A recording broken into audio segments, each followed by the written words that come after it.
Hello everybody, my name is CulBlu and I'm bringing out this video of me playing a board game, and today I'm going to be starting my journey of playing through Stellar Horizons 2. How many videos will this be? At least 2, well, 3 if you count the opening or the setup, and then 4 if you count the review. But yeah, I'm going to try to break us up into 2 parts, at least 2 parts, and maybe 3 parts. I don't know, it just depends on how much I get through today. But as far as everything goes, we're going to be playing through Stellar Horizons 2. I've already done a setup. I did it as a separate video, so you can go check that out if you would like to. We're going to get ready to jump into our playthrough. We're playing a solo campaign, full campaign playthrough, so I'm starting with, doing the whole shebang. I've taken out all the competitive cards, I've taken out all the combat cards that the game has instructed me to, and I have all this set, so let me get this out of the way, and let us get over to our galaxy over here in a time far, far away.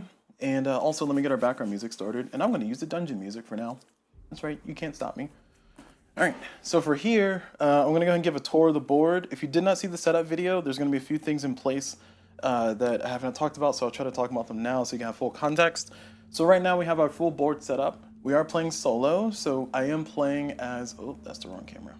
I am playing as the Starfarers. Actually, let's go down here.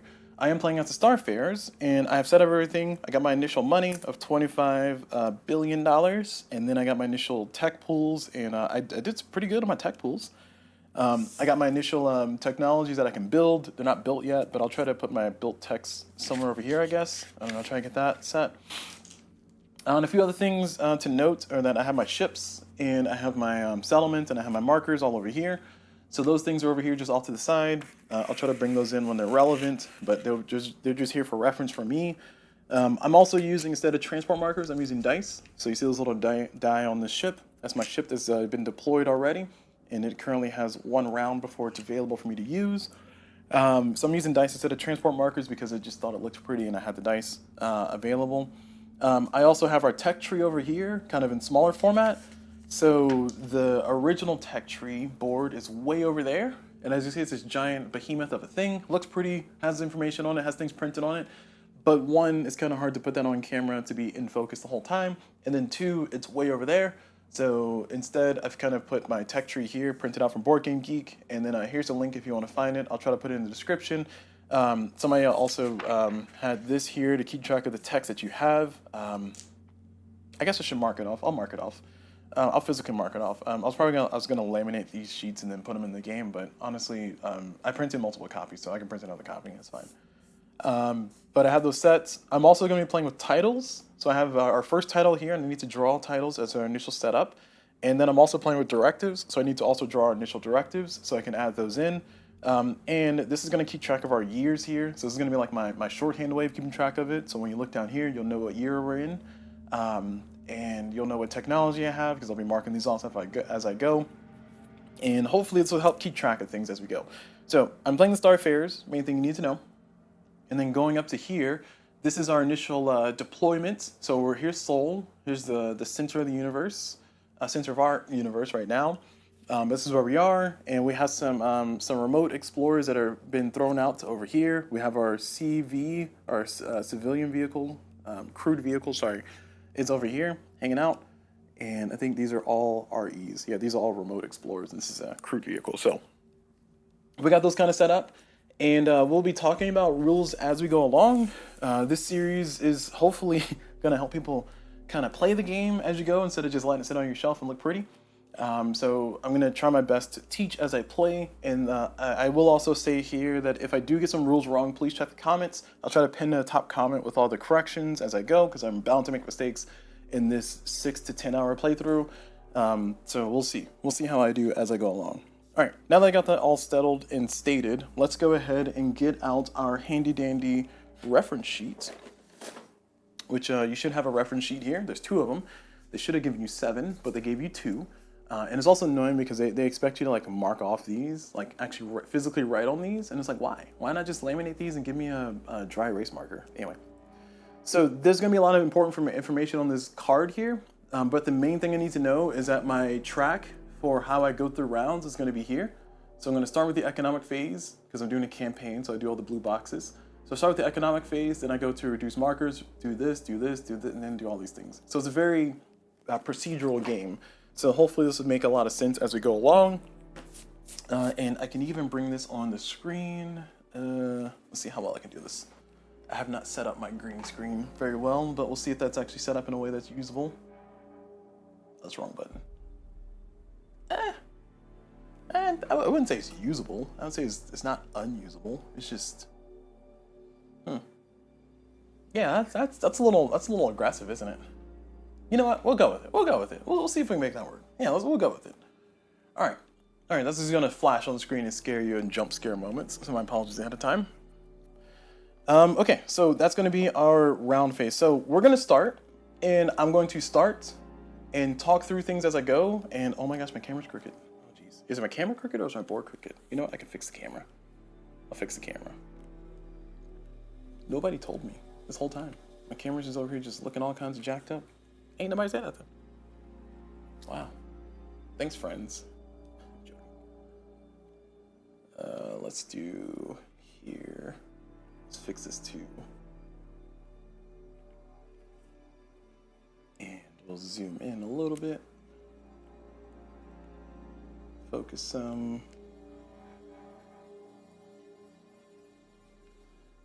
That's good. That's good enough, right? We'll fix that. We'll figure it out. We'll make it work. I think that's better. Yeah, it's better. Definitely better. Oh, you know what? Oh, shoot. I hit the wrong button. Jeez. All right, well, we'll zoom out a little bit like that. And we'll get our focus in play. All right, sorry, just a little bit of maintenance here. Okay, there we go. Now we got our stuff all set. All right, let's get going with the playthrough. So first thing we're going to do is we're going to bring up our little jump scare here. And we're going to do the economic phase. Again, this is a little bit blurry, so my apologies ahead of time. The camera is just set up just well enough for me to use it, so I'll use it. We're going to do our economic phase. So this is going to be for the campaign only. We're going to perform only one. And actually, you know what? I can do this better. Hold on. If you just give me a few moments, I can make this a better quality of life experience for all of us. Because I think on Board Game Geek they had this page. Let me see. Stellar Horizons 2. Here we are.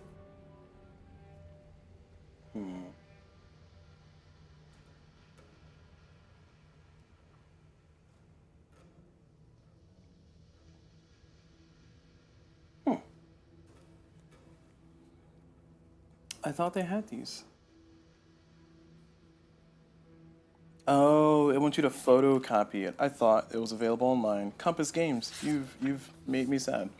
Well, let me see if Compass Games has it on their site. So what I'll do is add it to my thing as a source, because we're going to be referring to this a lot, and I don't want to just have just things looking half-tailed.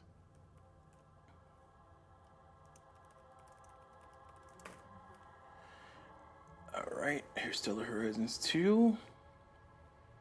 And if you're watching this video for a playthrough, feel free to use the bookmarks, the timestamps, so you can skip to the place where I start playing. Because I think it's a worthwhile investment if I could find a reasonable copy of this thing. Oh, they don't have downloads? What?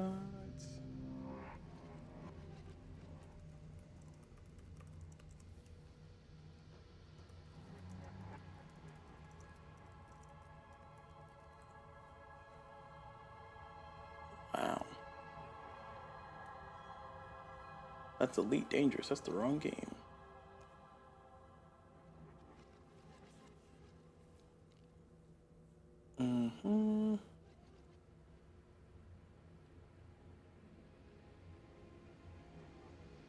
That's disappointing. All right, well, my dream of having some better text is going to be served by my own phone camera, so all right, let's get this over with. All right, so we're going to be starting our phases here shortly, but I just want to get this done. And I'm not restarting the video. I refuse. I refuse. Let's do photo.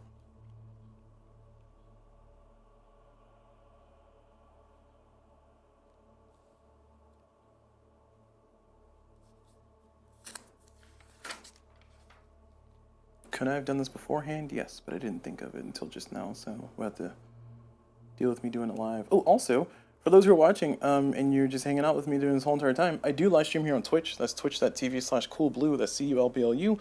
Feel free to check me out there so you can see all the live shenanigans happening at the same exact time. It's all fun and games until somebody's trying to do something live here, huh?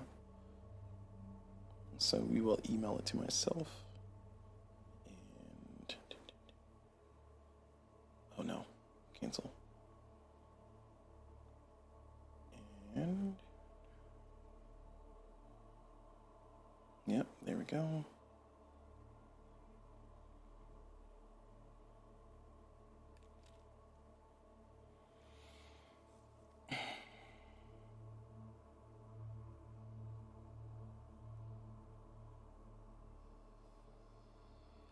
How's it giving me a hard time here?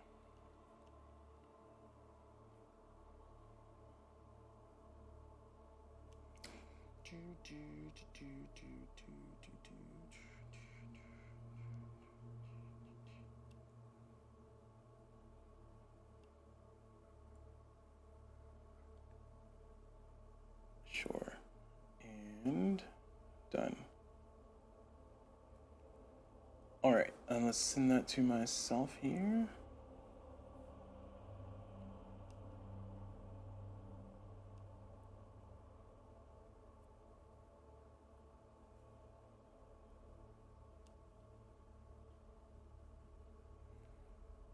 Share.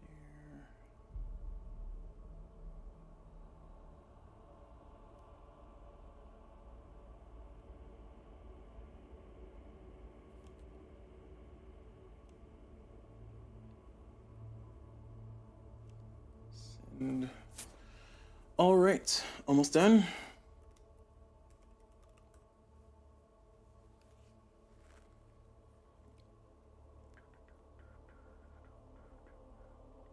Hopefully the music has been atmospheric for everybody. Huh. Where's my attachment?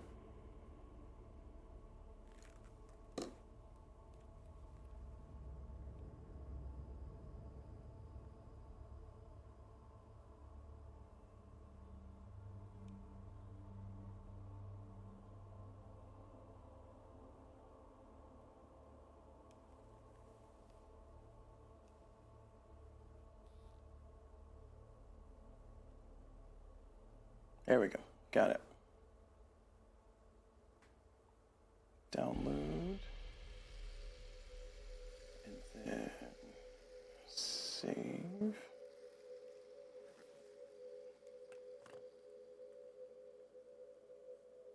Perfect. Couldn't have done any better.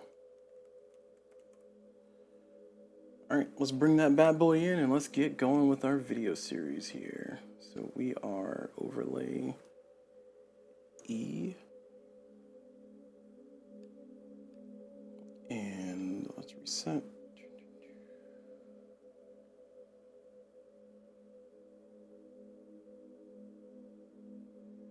Okay.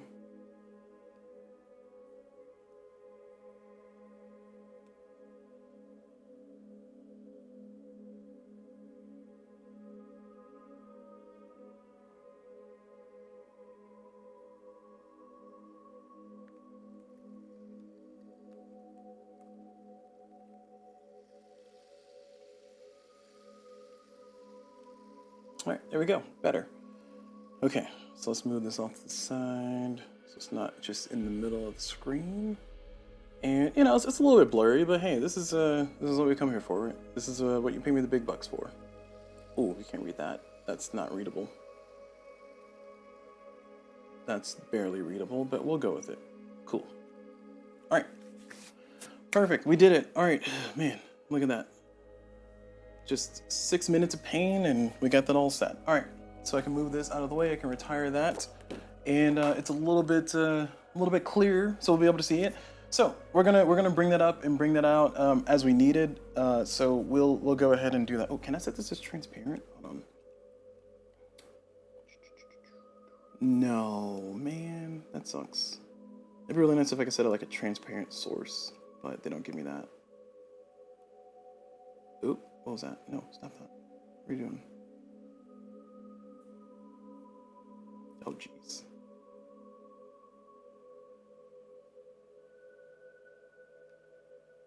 Ooh, they've added some features. So I can, like, round the corner. Let's look at that. Isn't that fancy looking? Can I have borders? All right, sorry, I'll explore this later. I'm sorry, I got distracted by technology. That's my own fault. Okay, back to our stream here. So continuing on, we have our we have our track set up. So let's get going. So what we have here is we have this phase order that we're going to follow. We're going to be going through this throughout every round. We're not going to be doing every single step every single time. Just know the economic phase lists all the possible economic phases you'll be doing. So we'll first start off with the economic phase here, and what I'm referring to is I'm referring to the stuff at the top over there. So over well, you can't see my finger go through it, but it's over there, off to the side, over there. So I'm referring to that particular section, and we're going to be drawing one of these tiles, the economic tokens, and the first one we draw is going to be terraforming and add worlds. So we're going to refer to this little board here, and we're going to go to where it says terraforming and add boards, which is the last one. Oh, sorry, terraforming and add new worlds. So we're going to terraform and add new world tiles. We're going to flip worlds on one side or attempt to draw replacement for a world on two side. Replace world if it has higher max population, but not more than 10 higher. If smaller population than original world, you can remove drawn world from the game. After terraforming, add one world to each type set aside. All right, well, that's all great, but I do not have the ability to terraform right now. So if I remove that from the screen and we go over to my other, okay. There we go. We go over to here. I need to have a specific technology to terraform, and it's gonna be really hard to read this from way over there, but that's the technology you need to terraform. And that technology, if I go to my other camera view, let's see, let's do this. Oh, no. Oof, almost messed it up. There we go. And that one too. So if I go to my other camera view here, and switch back over, on this little board that I have here, this tells me some of my terraforming things. So you see here terraforming, I'm currently at this level here, so I'm not on that first level. So it says no. Just know it says no. Let me zoom in so I can prove it. It says the word no. No, I cannot terraform. So therefore I cannot terraform. So as a result of that, even if I could, I can't, because I can't. So it's all great to know that I drew the terraforming and add worlds, but I can't do terraforming, so therefore I'm going to add worlds. When I add worlds, I'm going to take that pool of worlds that I put off to the side earlier, and I'm going to add one of each letter. So I'm going to add one M, one O, one L, and one H. And I'm going to take those, and I'm going to go to my world pool over here, and I'm going to add those to the bag. So now it's going to be a slightly higher chance of me finding one of those more populous worlds. And that's what that means. So that's all done. So effectively nothing happened, except for that. All right, glad we did that. Now we move on to our next one. So we're going to do reduce the transfer markers. This is going to happen simultaneously. So if I zoom back in here to my main area, we're going to take all of our transport markers, and we're going to reduce those by 1.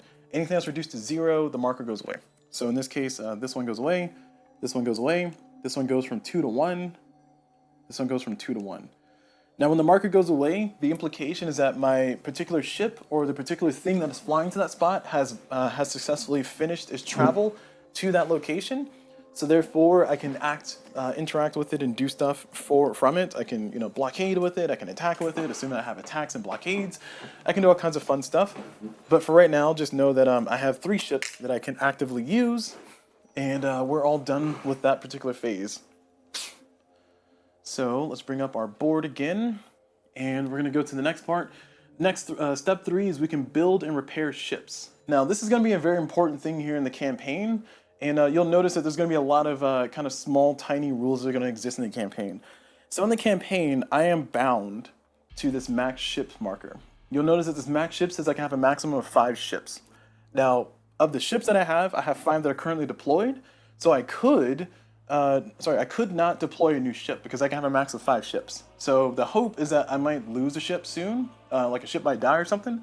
But I currently have 1, 2, 3, 4, 5 ships. Even the ones that are flying, they still count, of course. They didn't just blip out of existence. And therefore, that means that I cannot build a new ship. If I were to build a ship, I can build a ship from a station that I have. I currently have 0. Or I can build a ship from Sol or Earth and kind of keep that in my holding. Oh, actually, it'll be flying out here in Sol. So what I could do, and I'm not going to, but what I could do is I could decide any ship that's available for me to interact with, as in, I don't know if the rules say I can't, but I don't think I can just destroy a ship that's in transit. I think I had to wait for the ship to reach where it's trying to go. But any ship that is currently available for me to interact with, which is not those two, then I can just decide to just blow it up at any time. And if I do, there's some things that go along with losing a ship at a particular time. But for this one, just know that I'm not going to decide to do that. But I could decide to just say, okay, I want this ship to just blow up. And when I do, I get some lessons learned and stuff like that. But again, I'm not going to choose to do that. I'm probably going to lose one of these ships here soon. So I'm just banking on that. But that's important to know because part of this phase, as you saw, it allows me to build ships if I want to, but I cannot build and repair. I cannot build ships. I don't have any damage on these ships, so there's no need to repair. So step 3 is all done. I'm gonna skip that step essentially. Sorry, it's not build ships, that's build. In addition to the build, I can also build settlements. Settlements cost $5, and that price is determined by what's on your board. So if you're playing as the people who like to build settlements, I think they're slightly cheaper, but my settlement cost is 5 billion. So I need to spend $5 if I want to build a settlement, and the settlements will be just kind of sitting in here in my storage on Earth. Actually, I lied. I think I'll just sit over here and floating. So actually, I lied twice. I don't think I can build a settlement unless I have a ship to put it on. I need to check the rules on that. Check the rule book on that one, because clearly I'm not sure. But I can also store a certain number of goods here on Earth. That's not relevant yet, but that'll be relevant when it comes out. All right, cool. So going back to our wider view of the board, we are all done with performing our step 3. So now we go to step 4, combat. There's no fighting right now, and I'm probably never going to combat until I have an anomaly I got to fight. So that's all fine. So 4 is done. Number 5, cargo transfer and trade. If I had some cargo on some ships, I could do some trades, but I don't have any ships to do any trade, so we're going to ignore that for now. So step 5 is skipped. All that skipped. Next is going to be movement. So now I can decide if I want to move any of my ships. So now we're going to zoom back into our little board area, and I have 1, 2, 3 different ships available to kind of move from where they are to somewhere else. At this time, I'm currently okay with everybody being where they are. And there's a few reasons for that. So one of those big reasons that I'm okay with that is that if I bring my sheet up to you instead of bringing you to the sheet, you can't read that anyway. All right, I need to find a solution for that. What we'll do is I'll bring my camera down here, like so, and then I'll zoom in. And then I'll focus like so, and then I'll zoom out a little bit. There we go. Scooch. There we go. And we'll put this on a whole different number. So we'll put this on number 6. I'm gonna forget that. We'll put this on number 9 too. I'm gonna remember one of those numbers. Okay. So you see here, I am currently in this column of my technology because I have no technologies. So I'm at the beginning. And you'll see my CV size, the biggest civilian ship I can build is 2. So if I were to build, I can build as big as a level 2 ship. And you'll see here, I have 1 level 2 ship. And then I have level 3, level 4, level 5s, some 6, 7s, and then 9, 10, and oh, here's a 3. Why is this way down here? I don't know why that's way down there. There we go. Fixed. So I'm limited by how big of a ship I can build, but the reason why I'm pointing this out is because my movement speed. So my RE movement speed, I start off with 3. So that means if I want to move from one hex to another, then I need to spend 3 per hex that I move. So bringing that into our example, if we go back to our area where our ships are, these are REs, or remote explorers. If I want to take this RE and fly it to up here, I could. At this time, I can choose to do so. I can say, okay, I want to fly this guy up here. Now when I do, I need to put one of these markers on them, and this marker is going to be a marker of 6. So that means it's going to be 6 rounds before that even shows up. So right now it's not really worth the time and effort for me to move a ship because it's going to be it's going to take a long time for them to get where I want to get. So for right now, I'm going to keep everybody where they are is what I'm saying. So I'm not going to do an exploration, or I'm not going to do a movement. I'm going to stick with it. And now we're going to move to exploration, which is the meat of the game. So for exploration, oh, actually I can just leave that up. Perfect, because everything's all to the left and that's all to the right. Perfect. So for exploration, we're going to do a few steps, and we're going to go ahead and start walking through those phases here. Okay. For exploration, I'm going to choose to do an action. So each ship can do one action essentially. And by one action, I mean one explore, or you can do one of the other things. I think that's true. It's kind of true. Because I think you can also trade and then explore at the same time. Cool. Well, I wasn't aware of that. All right, well, I'm glad I'm reading the rules here. So I'm going to choose this ship to activate. And this, I don't know how this will work in a multiplayer game. Oh, it's just simultaneous. Okay, so everybody's doing the thing at the same time. So you're all just kind of going and just at the same time having fun.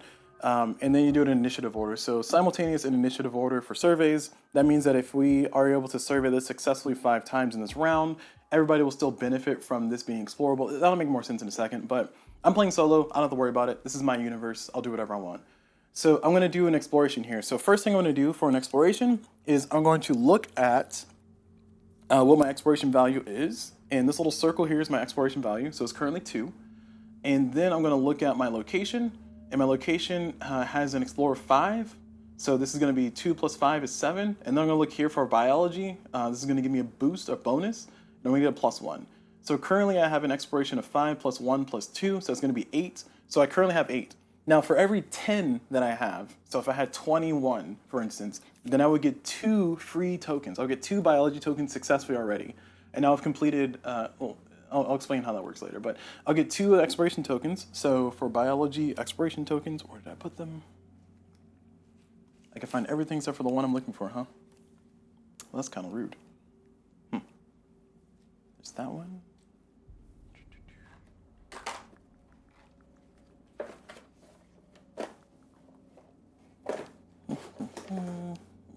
There they are.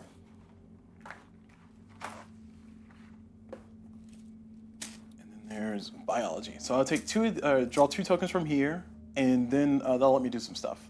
If I had 21, and then actually let's go with the example 21. Let's assume I had 21. So I would draw 2 of these, and again, we're making the assumption that the number that I got was 21. We're not saying that I had 21. And also, I just want to clarify, this is per ship. So we're just assuming I have a massive ship here for some reason that can do a lot. Actually, let me just put a massive ship out here. Hold on 1 second. Let's put our big guy. All right. Let's assume that ship existed for some reason right now. We're just skipping ahead in the game. Let's assume that we're at the point in the game where that ship exists. Let's do it with this example so we can do some real world stuff. So this one has an exploration of 12. There's a 5 here and there's a 1 there. So 12 plus 5 is going to be 27, plus 1 is going to be 28. So I got 28. Or 28, sorry, 18. Whew, math is hard. I got 18. So 18, so that means that I get 1 exploration marker for free because I had a value of 10. So I get 1 of these, and I got a 5, great. I'm gonna put that right there. Well, actually, I'm gonna put this off to the side. It's short. This is gonna be in my inventory off the board, so I don't wanna put it off screen, so I'm gonna keep it right here for a second. And then we notice that I have a remainder of 8 for every 10. So I'm going to roll my exploration die, which I'm going to make this red die here. And essentially, if I roll an 8 or lower, I get another one. I get another one because I rolled lower than my remaining exploration value. So I get another one. So I'm going to go through this bag. I'm going to pull another one. I got a 3. So now that we're done with that, we're going to now consult our board to see if we successfully surveyed, to see if we completed a successful survey. So for this one, in a solo game, a successful survey value is 2, and I currently have a successful survey, or I currently have a surveyed 8. So what that means is that I have a successful survey. When I have a successful survey, what I'm going to do is I'm going to do the completed successful survey is going to be a yes. And then I'm going to go through all the steps there. So if I go back over to my rule sheet. So we're in, where it says 7, explore. We're doing 1 action, explore. And then we're going to do exploration roll. Roll 3 die. Oh my gosh. All right, sorry, give me a quick second. Hold on.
Okay, sorry, I'm back. I had to do a quick phone call. All right, so now that the phone call's out of the way, we did a successful survey. So we're gonna check into our thing. Like I said, we're looking at one action explore.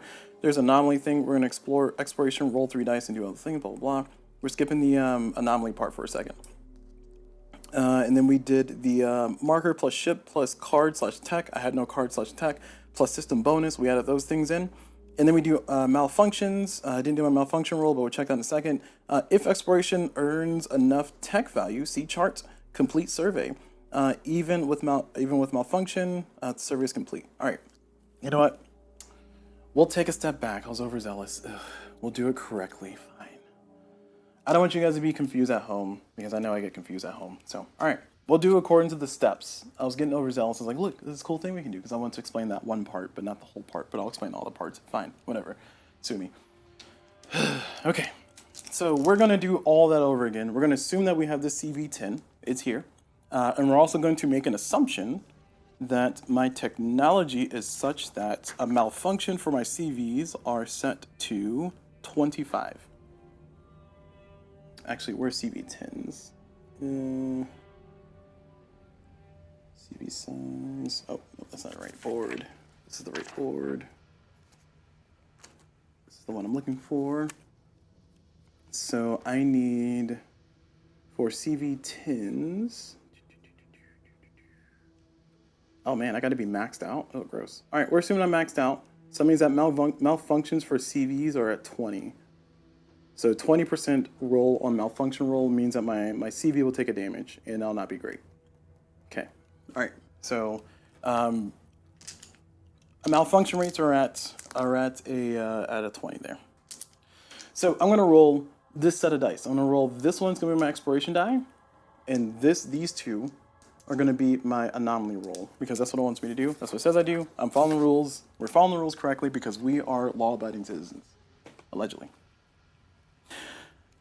So we're going to do our exploration. We're going to roll the 3 dice. So I'm going to roll 3 dice. And we got ourselves, ooh. All right, the best example. So we got ourselves a 9 and we got ourselves a 10. So let's go over what this does. Because this is actually a really great example for some really bad stuff. So, what we got here, let's see, is that 100? That's 100, isn't it? That's not 10, that's 100. No, that's 10. Yeah, because 100 I need double 0 and 0. I don't think you can go to 0%. I'm trying to remember how to read D10s and percent die. Okay, so I rolled 10%. We're going to go with that. It's a 10%. It doesn't feel good. So first things first, we have our values of going to be 12 plus 5 plus 1. So that's going to be, we established that was 18. So I'm going to draw 1 because I have a number of 10. I have a, what's what I'm looking for? I have a amount of 10. And I can't think of the word now. So now that I've done that, we have one of those tokens. We drew a 5, which is great. That's actually going to help us out later. And now we rolled ourselves a malfunction roll. Remember, 20% is our malfunction roll. If we roll 20% or lower, we're going to take a damage on our ship. Now, one of the fun things about CVs, or crewed vehicles, is that with the crewed vehicles, if we roll 10% or lower, actually, hold on, does that change when I get to the bigger ships? Let me see. I'm just double checking the malfunctions. Yeah, no, it says it here. If I roll 10% or less, then I take 2 damage instead of 1. So that's not great because my giant ship, that's going to be very expensive to repair, is going to take 2 damage. It's not that expensive to repair, it's just annoying. Look at that. Now, after we do all that malfunction roll, even if that malfunction happened, we still count our values as if we had not taken a hit. And that's why we got our, that's what we're going to check for the remaining die here. But we got our 18 already, and then we got the 1 for having the multiple of 10. I think is what I'm looking for, the amount of 10. And now we have 8 left over. The remainder is 8. So we check our other die, which is a 9, which is very unfortunate. That means that we do not draw an additional 1. If we rolled an 8 or lower, then we would draw a second token like we did earlier, and then we'll add those 2 together for our survey check. So currently, we took 2 hits because our malfunction roll kicked in, and it just kicked us in the butt. We also only got 1 because we had a multiple of 10, and we need an 8 or lower for the second one to get. And we currently had a 9, so therefore we did not succeed, which is very unfortunate. Continuing on with the board, though, you'll see here that it says now we check to see if malfunctions. We did that. If exploration earns enough tech value to complete a survey, even with malfunction, the survey is complete. So in this particular case, the survey check for a solo game, which is what I'm playing, is 2. So the question is, of all the tech markers that I collected this one specific survey, was it higher than 2 or equal to 2? The answer is yes. I drew a 5. So therefore, I completed a survey. When I successfully complete a survey, I'll find a planet. So I'll be able to go into here. Actually, let me continue reading here from the chart so I don't go wrong. We will. Oh, okay. So it wants me to do the. Why does it? Jeez, that's rude. It wants me to do an anomaly check before I do that. So we're gonna do the anomaly check. The anomaly check is if I complete a survey successfully. Yeah, if I complete a survey successfully, I'm gonna roll another set of percent die. You can roll the same ones, but I have a second one. And this one's gonna be 47. Now, if this number is 20% or lower, then we get an anomaly. An anomaly is like a random event that can kind of do things like mess with us.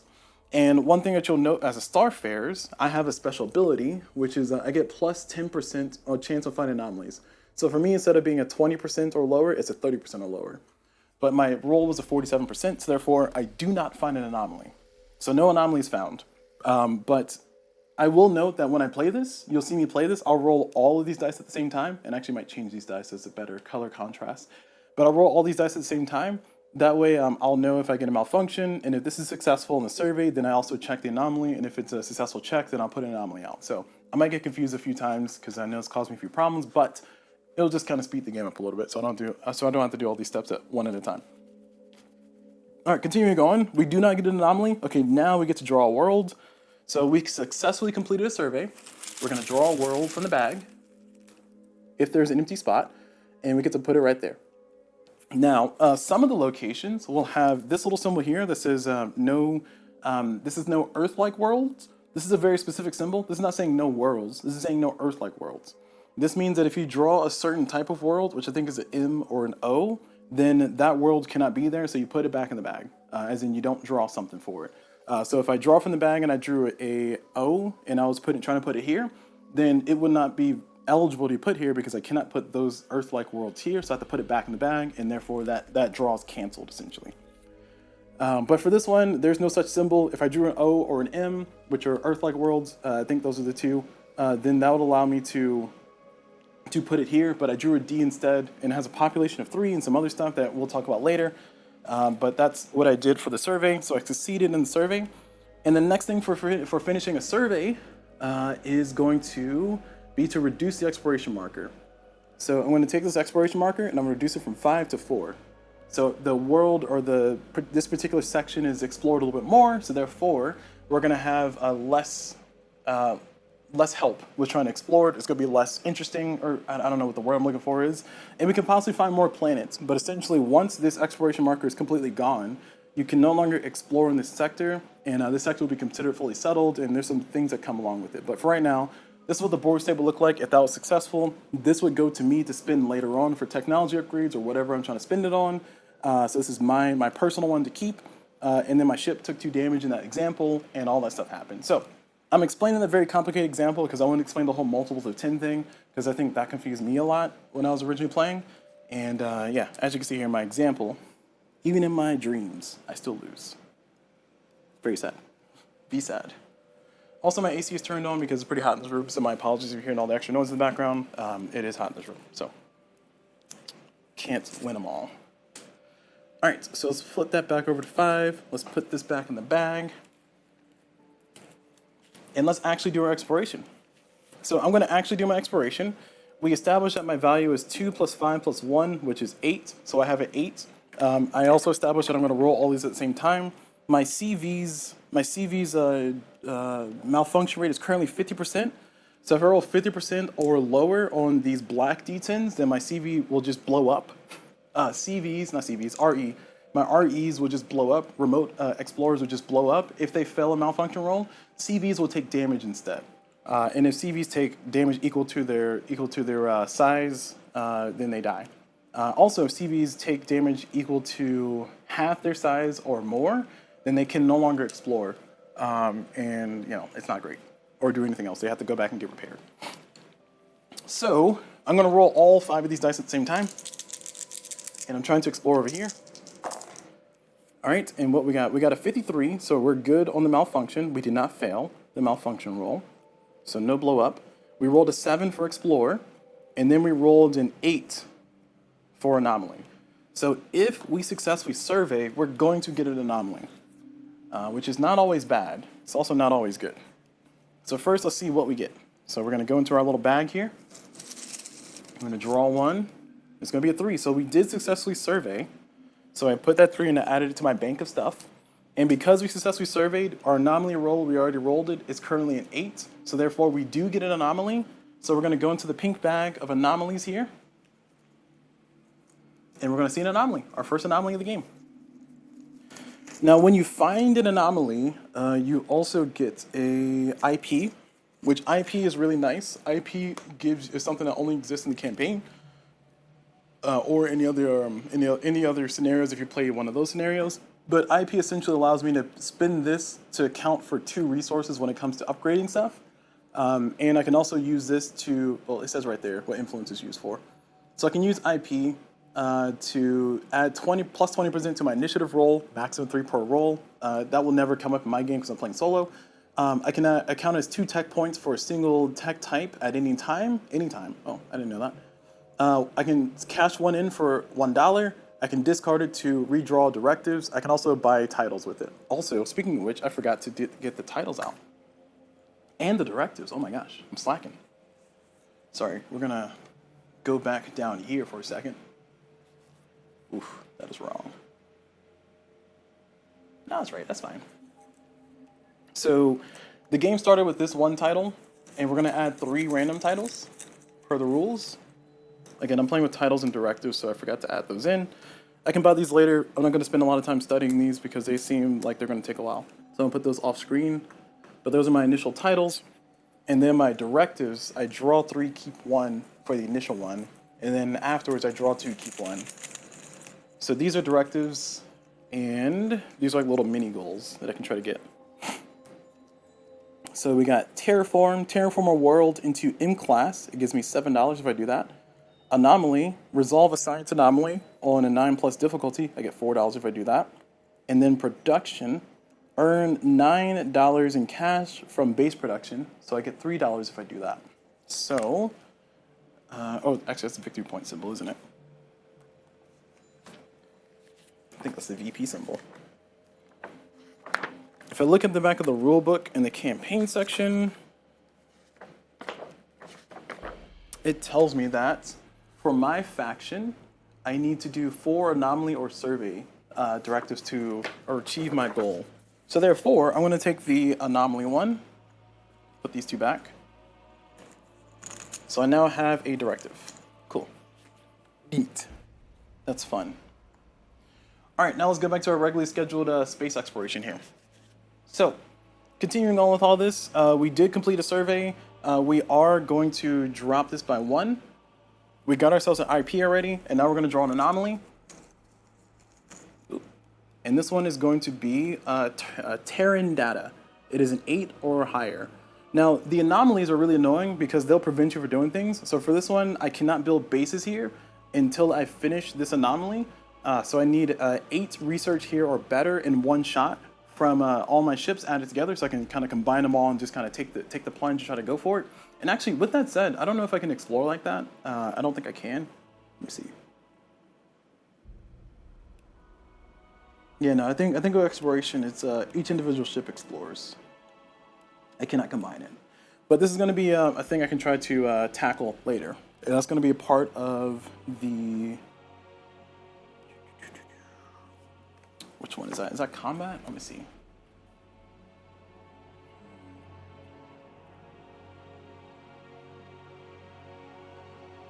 It's an event. So it counts for the events. So...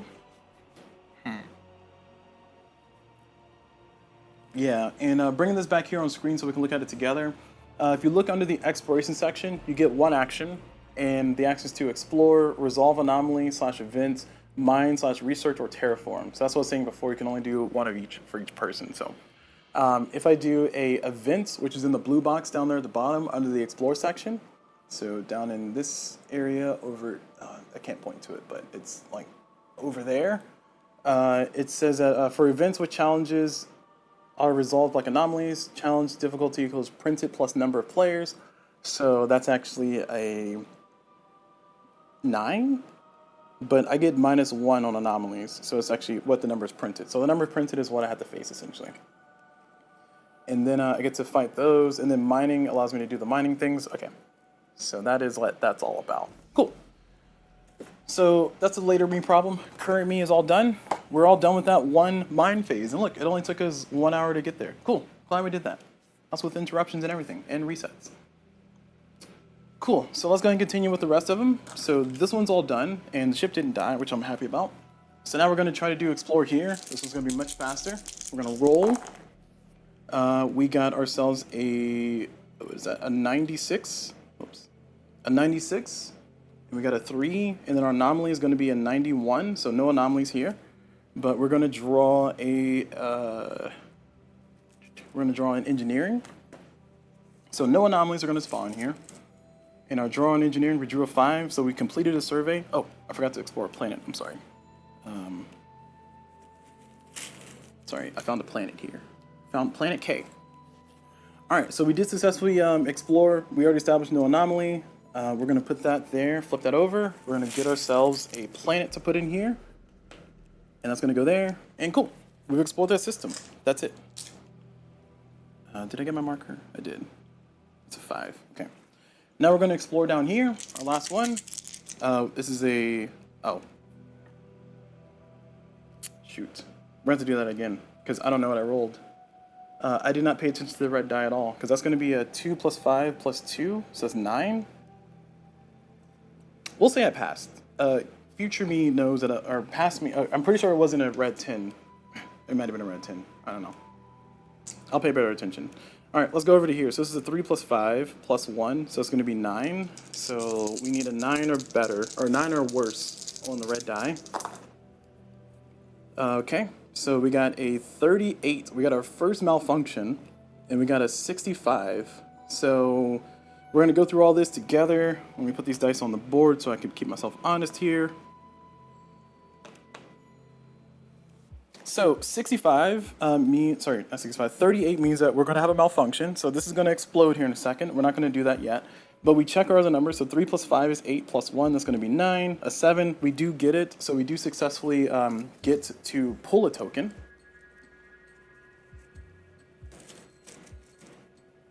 And we drew a 4, so therefore we do successfully complete the survey. So this is going to go down 1, and we're going to check our anomaly, no anomaly, and now we're going to draw a planet. And this one says no Earths, So this is an O type. I think O type counts as Earth type. Let me double check. Where's my rule book?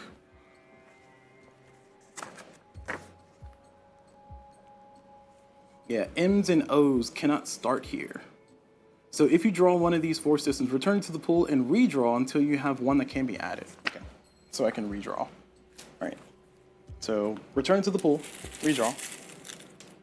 It's an each. All right, that one's there. Okay, so now we get to see what explosions happen. So when a thing dies, this one's going to explode because it took a damage, it malfunctioned. So it's gonna die and go over to my area so I can build it later. And when something explodes, when an RE explodes, it gives you a lessons learned. Lessons learned is I essentially get one of these engineering tokens for free. And it does not count towards an explorer, it just gives me one for free. Just saying, hey, I'm sorry that happened to you. Here's an exploration token, and that's it. If a CV explodes, I get one engineering token plus one bio token, which is not great, but it gives you something. And that's it. All my exploration is done. We're finished with all of our things there.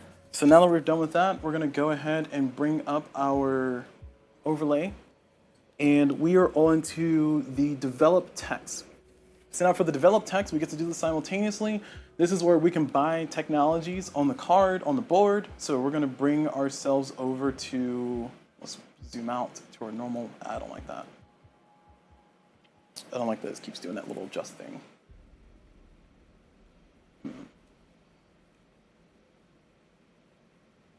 One second, let me fix this.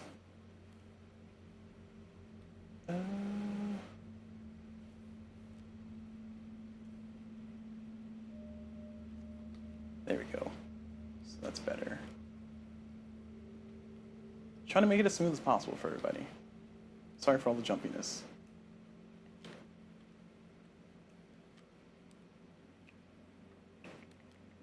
This is one of the great things about watching things live or watching on YouTube. I mean, again, you can skip with timestamps if you're on YouTube.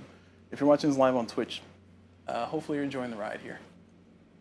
All right, going back to where we were before, so switching over to our other camera, we have our technology tree over here. So the first time, we're all starting here on this technology tree. I can't just skip forward. And some things have prerequisites, but just note that I need to start over here. The first time that somebody breaks through in technology, gets a breakthrough, it's gonna be expensive. You're gonna pay the full cost. So these ones essentially all cost 10 effectively. The price does change as you go along the track. It's gonna be hard to see on the board up there, but I have this little sheet I mentioned before. We'll stare at this a few more times as we go along. But for right now, we're gonna look at that giant board because I wanna get people familiar with that. Essentially, I need to spend either money or technology. Now, when it comes to upgrading, I can choose one of each. So I can do a biology, a physics, and engineering. I can do all three if I have the money and the funds and the technology markers for it. Or I can just do one total. So I can do less than all three. I can do all three. It's up to me. Now, in this particular case, I need to consider what my resources are. So I currently have 8 biology. I currently have 13 physics.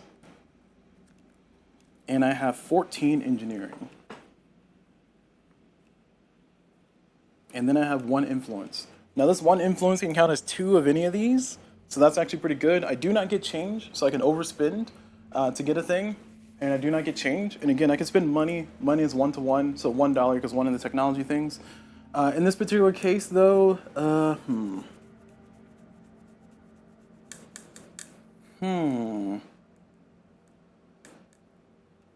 In this particular case, I think I want to get my, I want my REs to move faster because I got to rebuild one of those.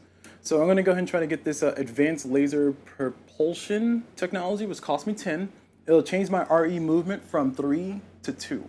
So that means that whenever I move, instead of times 3 per space I move, it's going to be times 2. So that's going to be pretty nice. So I'm going to go ahead and spend the early money on that. I also have these cards in my hand. These cards in my hand, one is a genetic card. This genetic card says it's minus $1 to the cost of buying your first settlement on Earth each turn. It's actually pretty nice. And the next one is also sensor upgrades. This one says RE exploration bonus +1. Ooh, that's really nice. This one's a physics ones too, though. This is tricky. So I think what I'm gonna do is I'm gonna get this technology first. And then I'm going to try to buy this card later to get +1 RE exploration bonus. because that's going to be really nice for me actually getting these places explored and finding places I can start building settlements. So with all that said and done, I'm going to buy this for 10, and I currently have 9 here. Actually, what I'm going to do is this is 8. I'm going to add this plus 2 to be 10. So I'm putting 2 4s back into the bag, and I'm spending my 1 influence point as 2 physics. So that's going to be 10 total. And that is successfully spent. And now I'm going to take one of my technology markers for my faction. And I'm going to put it over here on this little board. And then because I'm the first one to get the technology, which I'll be the first one to get all of them, I will get an IP. I will get one of these little IPs. Now, if you're playing a multiplayer, if after somebody unlocks it, everybody gets a $3 discount for going to that technology. I think it's a $3 discount. You have to check the rules. Actually, I can check the rules here. Yep, $3 discount. So if somebody next round goes here, then they get a $3 discount. Now, also when you play a multiplayer game, if I buy this one in this round and somebody else buys it as well in the same round, they still have to pay the full price. They also get IP for it as well because they're the first ones to do it. Even though we both simultaneously did it, they do not get the discount for going second. So essentially you have to wait to the next round to unlock it if you want that $3 discount. But just know that I pay full price for this, I get an IP for it, and effectively I'll get IP for every technology I unlock as I go along. Because it's a lonely world out here, just all by myself. So that's all been spent. I'll keep my technology markers over here because that's a reasonable place to put it, just so I can kind of keep it next to the technology board. And yeah, we're all done.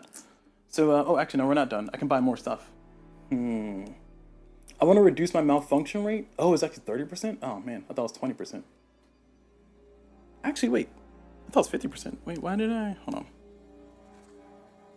Oh, my CV malfunction rate is 50%. All right, we're gonna consider that one still dead. That one that died, we're gonna consider it still dead. But my CV malfunction rate is 50%. My RE malfunction rate is 30%. Okay, so I think all my CVs would have survived, or all my REs would have survived. Okay, well that kind of sucks. All right, well I'm gonna lock this and I'm gonna lock that too. I'm gonna do both. And yeah, we'll get that done. So I'm gonna spend 10 for this one. Again, I told you I was bound to get something wrong here, and we're already like an hour in and like 5 things wrong. But I'll do my best to correct it live. So we had that, so we get an IP for that. Now, these IPs that I earned this round, they're not available for me yet, so I can't buy that and then use the same IP to buy something else. I gotta, have it at the top of the round, and then I get the IPs at the end. I'm getting them as I go because they'll help me keep track of it because I'm gonna forget otherwise. But I'm just letting you know that. All right, so this is $8, 8 bio, and I'm gonna spend $2 extra to get it up to 10, and that's going to get me to my value that I need to get the, get the CV. Well, I can do interstellar settlements. No, I'm gonna get the CV malfunction rate down because 40 or 50% is pretty high. So we're gonna get that down, and I get another IP.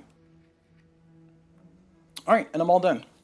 So I am well on my way to doing some things. Let's see what these titles are because I ignored them earlier.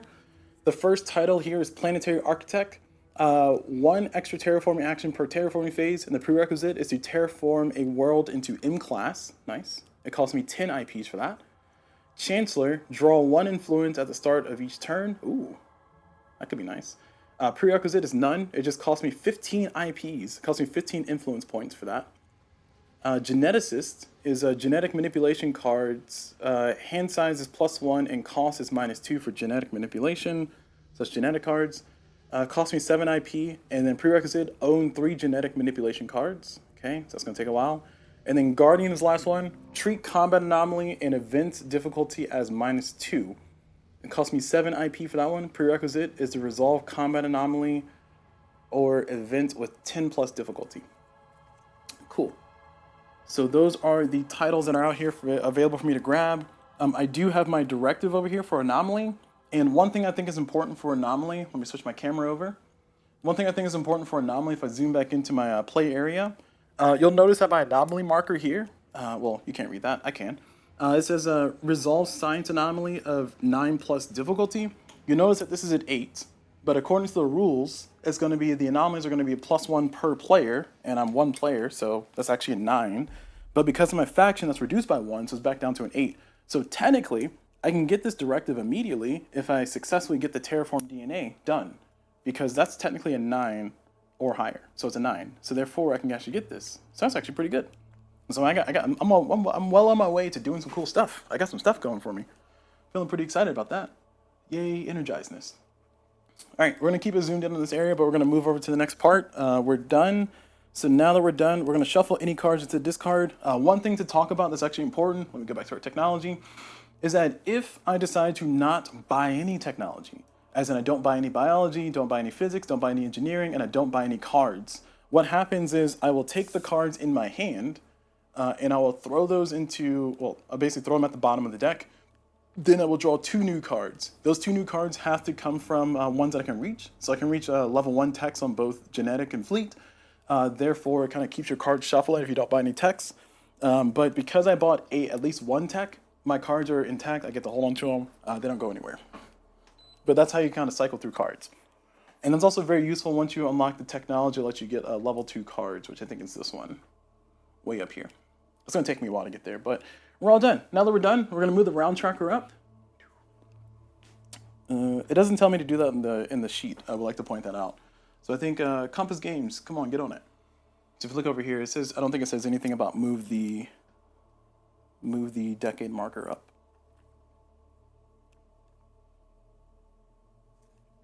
Yeah, it never tells you to move the decade marker up. So I'm in the same decade.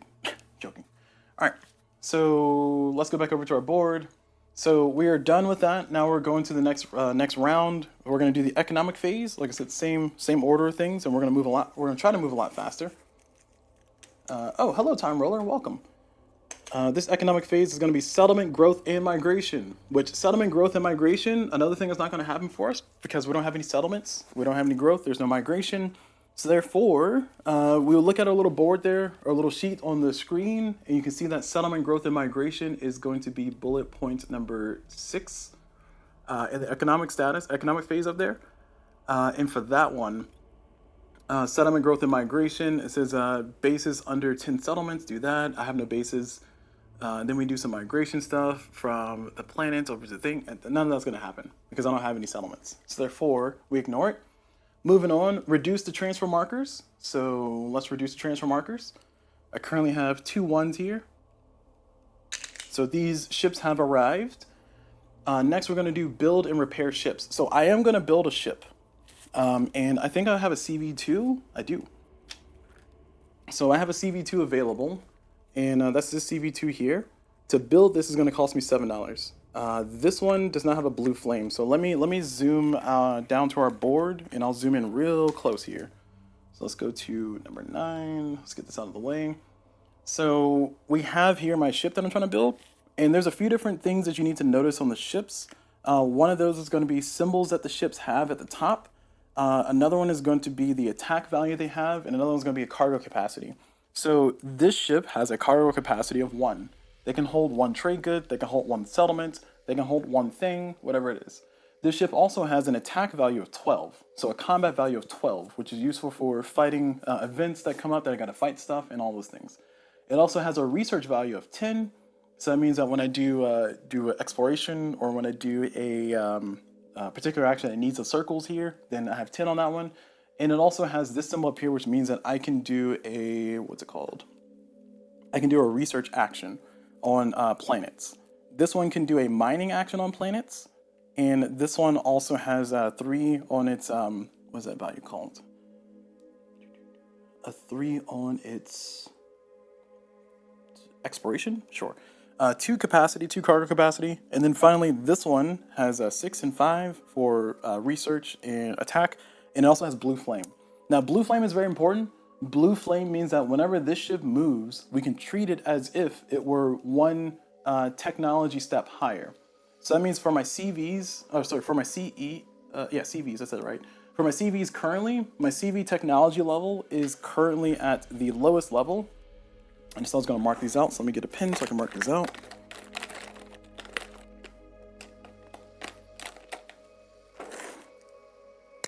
I don't want to use that one, that's too big. We'll highlight it. We'll make it pretty. All right, so I'll highlight it here to show that I've gotten it. So I currently have CV malfunction tech. So I got that one. And then I have RE movement tech. And I also have RE malfunction tech. And that's going to put me at, on the other tree, so my CV movement, nope, CV, where is it? CV malfunction is no longer 50%, is now 45%. So I'm at 45%. My RE movement is no longer at 3 times 3 is now at times 2.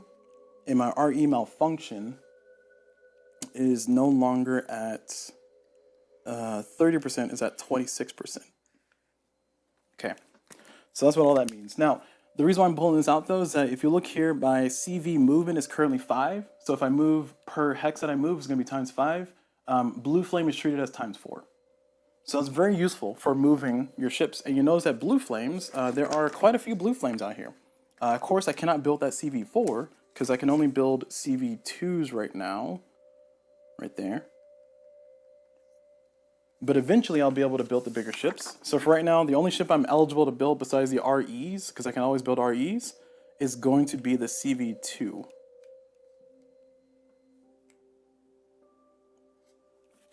Okay, so knowing all that information, I want to build the CV2 essentially, because I can have 5 ships total. One of my ships blew up, which is the RE, which kind of sucked. But if I get this CV out there, I can start doing some cool stuff. So it's going to cost me $7 to build this ship. So I will spend 7 of my doubloons. So I'm taking this 10, get Mach 3. Because I'm in the shipbuilding phase here. And now I get to deploy this on Seoul. So if we bring our board back up to our main area, that's going to be deployed here in Seoul. And then because I'm also there and I have capacity for it, I'm also going to build a settlement. So if I go back down here, my settlement costs, I can build some settlements. And we got some places we can settle, but I'm anticipating that by the time my ship gets there, I'll explore more stuff. So I'll be able to do more on the exploration side. Also, sorry, somebody's out there blowing the leaves or something. So I'm going to spend $10 to build 2 settlements. And then I'm going to take a settlement size of 2, like that. And I'm going to put it in the cargo bay of my ship. So I'm going to put it in the cargo bay of my ship that's at Seoul, because I'm building this at Seoul. So now this ship is currently carrying a settlement size of 2. It has a cargo capacity of 2, but I want to go ahead and get that out of the way. So I want to get that out there and get that going. Now the question is, where do I want to put it? This is where things as far as technology come into play. One of the things that's important is that I cannot settle anything yet. But hopefully by the time I get there, I'll be able to settle stuff. So I'm trying to think ahead. I'm trying to plan ahead. So my minimum habitability right now is at none. Oh, let me bring our screen back down. Sorry. So my minimum habitability right now is currently at none. So I cannot inhabit anywhere. But if I get that technology upgraded once, then I get to 80%. So I want to go to a location that has 80% or higher for me to actually be able to place my settlements and then start getting those going and doing stuff. So we'll explain more of what that means later on, but for right now, just know that I'm trying to plan ahead and trying to get myself into a good position. So I got this spot here. The question is, where do I want to try to move to settle? Currently, this is the only spot that's 90%. This is at a 60%. This is at a 70%. I think I'm just going to go over here and call it a day. So when we get to the movement phase, I'm going to move the ship from here to over there. But for right now, just know that I built a ship. I currently have 5 ships, so I'm still in the clear, and we're all good. So we're gonna continue moving with our lives here. So I built a ship. I spent $17 total to build the ship and then build a settlement, or two settlements. And my ship is now hauling that settlement. And now we're gonna go over to combat, nothing, cargo, transfer, and trade. I have none. Movement, we cannot move. So we established that we want to move this ship over here into Alpha Centauri. So we're gonna move it over there. And my current RE multiplier is 5, so I got to put a 5 die on this one. So it's going to take 5 rounds, essentially, for this to show up, which kind of sucks.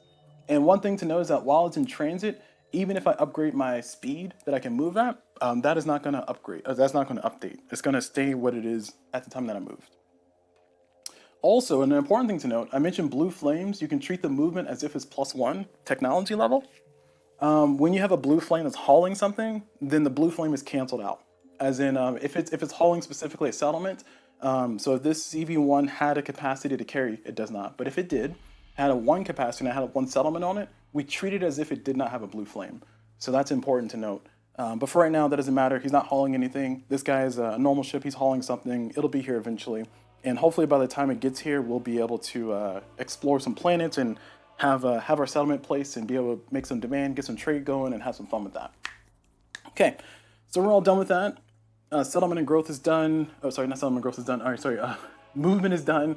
Now we go to exploration. We're going to start over here, and I like to go clockwise. Again, this anomaly is not stopping me from exploring. It's only stopping me from building bases there. And when I say building bases, I mean dropping off this base in that spot. I could not do because of the anomaly. So therefore, I don't really care about it. It's not preventing anything. We're just going to keep going. So we're going to get our little tray of dice here. And we're going to do our exploration. Again, I'm rolling all 5 dice at the same time. But we need to make sure that we pay attention to our survey value, which is the red die. And currently it's a 2 plus 4 plus 1, so it's going to be 7. And I rolled a 5 or better, or I rolled a 5, so that's actually good. My malfunction's at 58, so therefore nothing bad happens to my RE. And my anomaly is a 41, so that means there's going to be no anomaly. So we're going to check to see if I got a successful survey.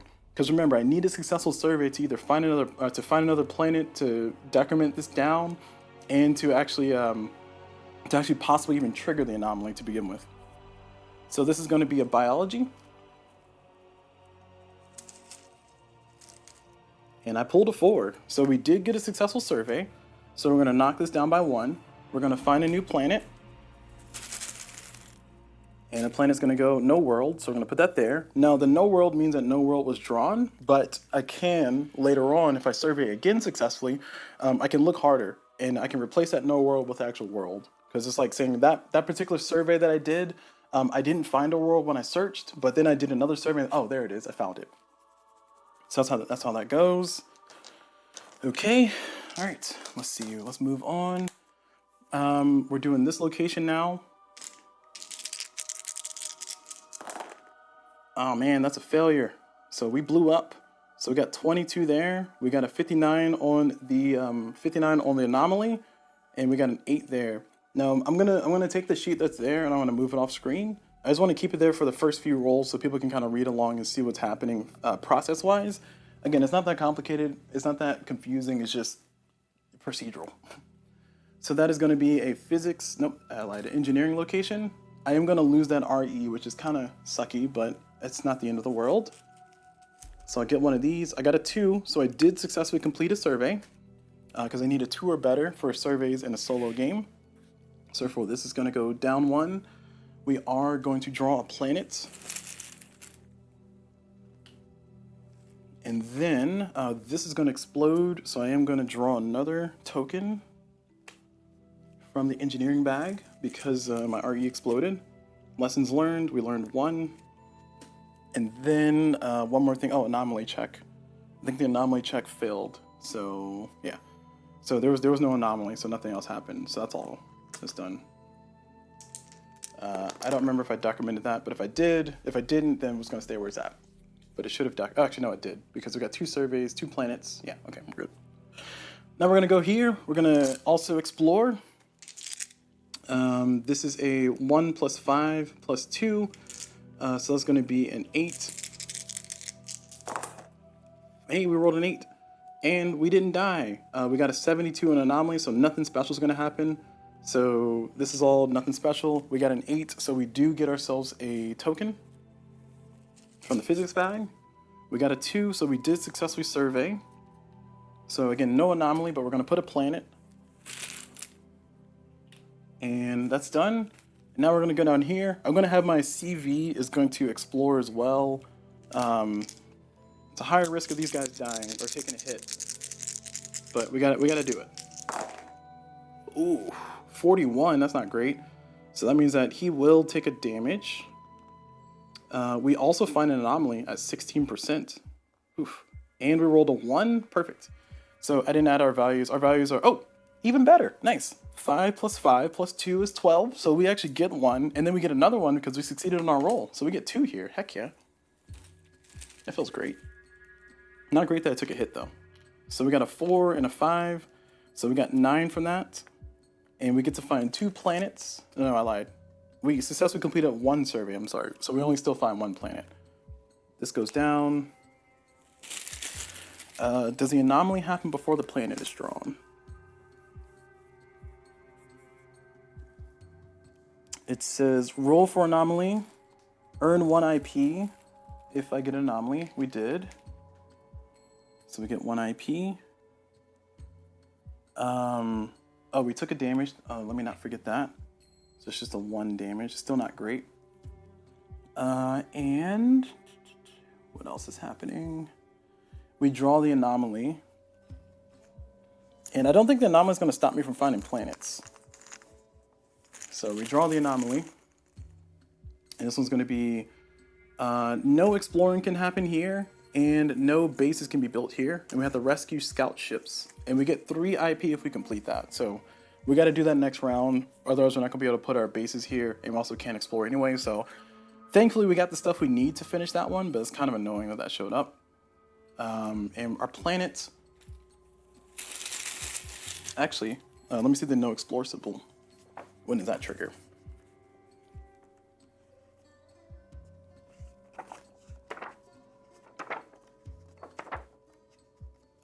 So you can't perform an exploration action in the system and have in systems that have a no exploration anomaly at the start of turn. Okay, so that doesn't stop us from finding what we found.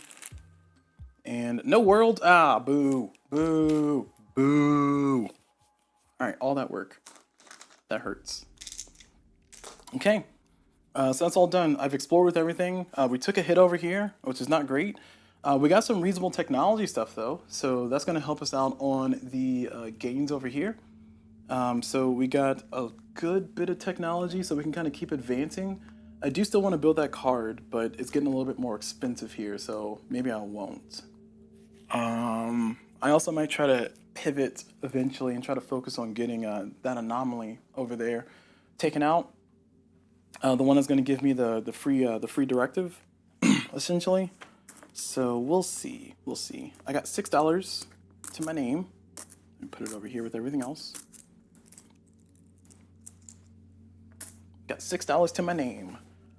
Oh man, we're in. I've been keeping track of my my century. We're in round 2 of the game. And as you guys can see, this is why this game takes 8 hours. Because, well, 1, I'm yapping a lot, but 2, there's a lot of stuff happening. But I'm making progress. I'm moving. I'm moving. I'm schmoving, as the cool kids say. So we are doing the develop text and buy cards. So we want to buy this card for 12.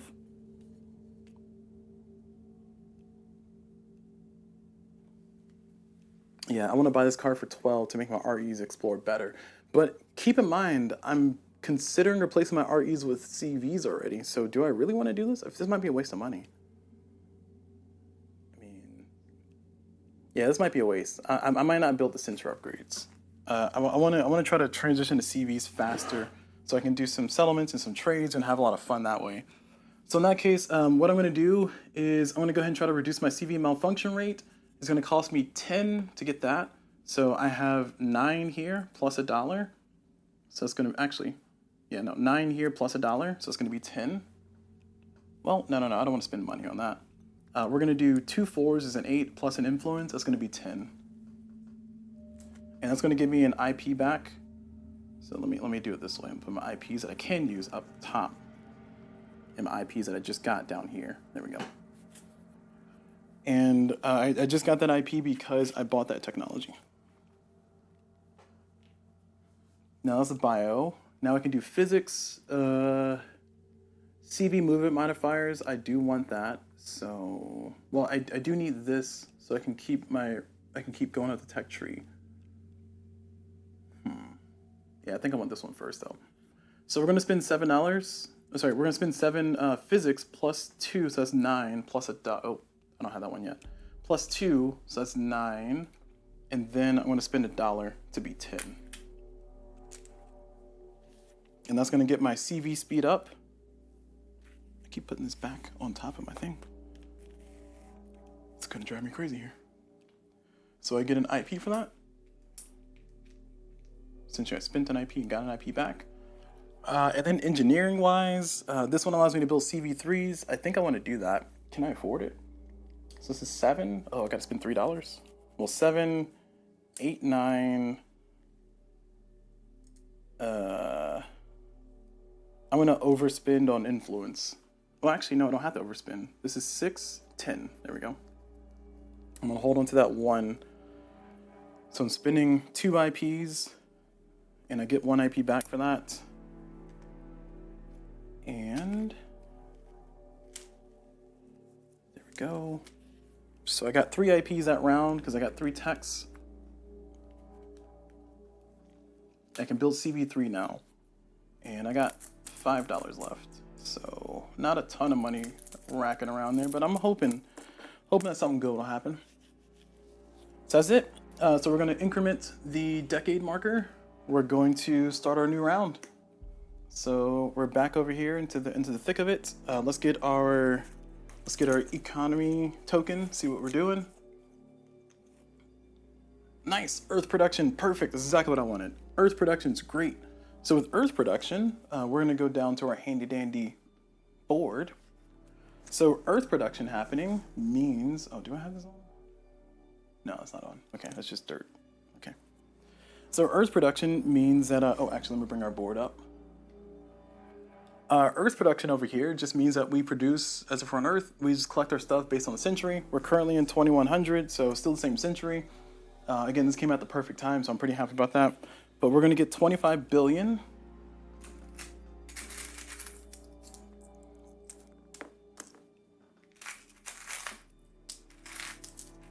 So that's 25 billion. And I'll change our music up so we can do explore music instead of creepy dungeon music. There we go. Actually, no, I don't want that one. All right. So we got our 25 billion, and then we get 1 biology marker.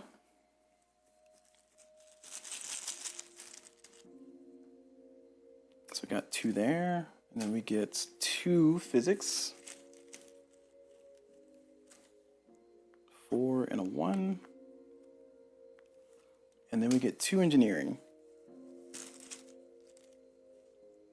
It's a 1. Ooh, it's not great. And another 1, even worse. Gross. All right, I'm put these over here with the rest of them.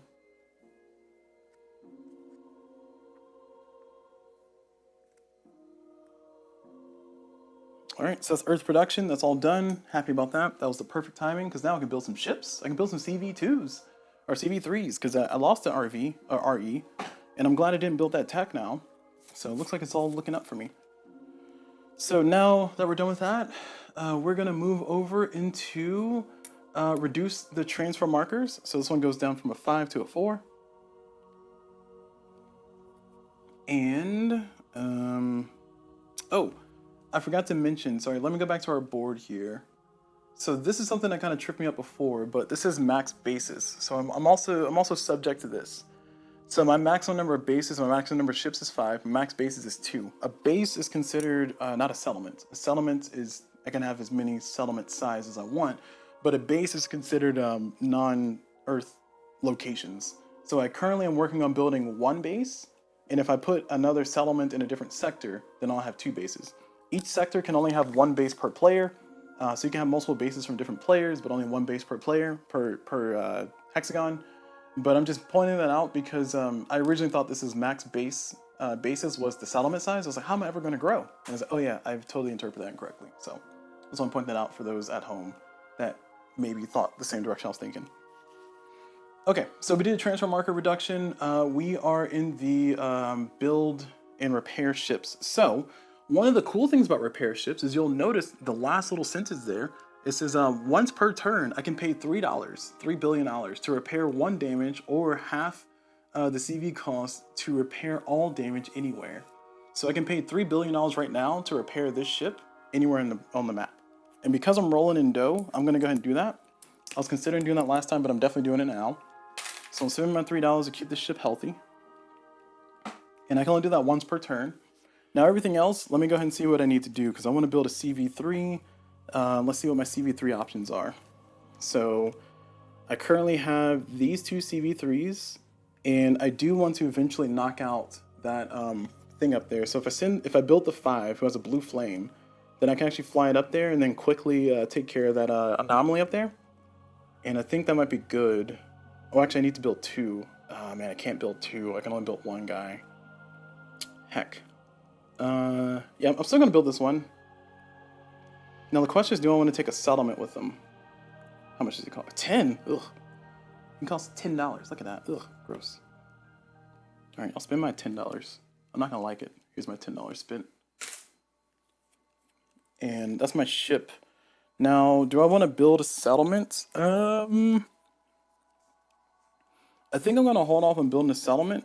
I'm going to wait until I get a CV4 so I can maybe fly it somewhere else. But I don't really have anywhere to take it with my current levels. And I also need to get the biology technology so I can actually settle.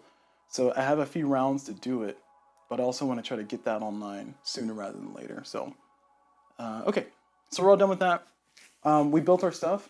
Now we can do cargo transfers and trade. Nothing to transfer or trade. Now we get to move to movement. We're going to move this guy. Oh, heck. Yeah, we're going to move this guy up here. Sorry, I just realized that this is not enough. This is 5 plus 2. I need 8. Oh, jeez. All right, that sucks. Well, that's going to die anyway. I don't care.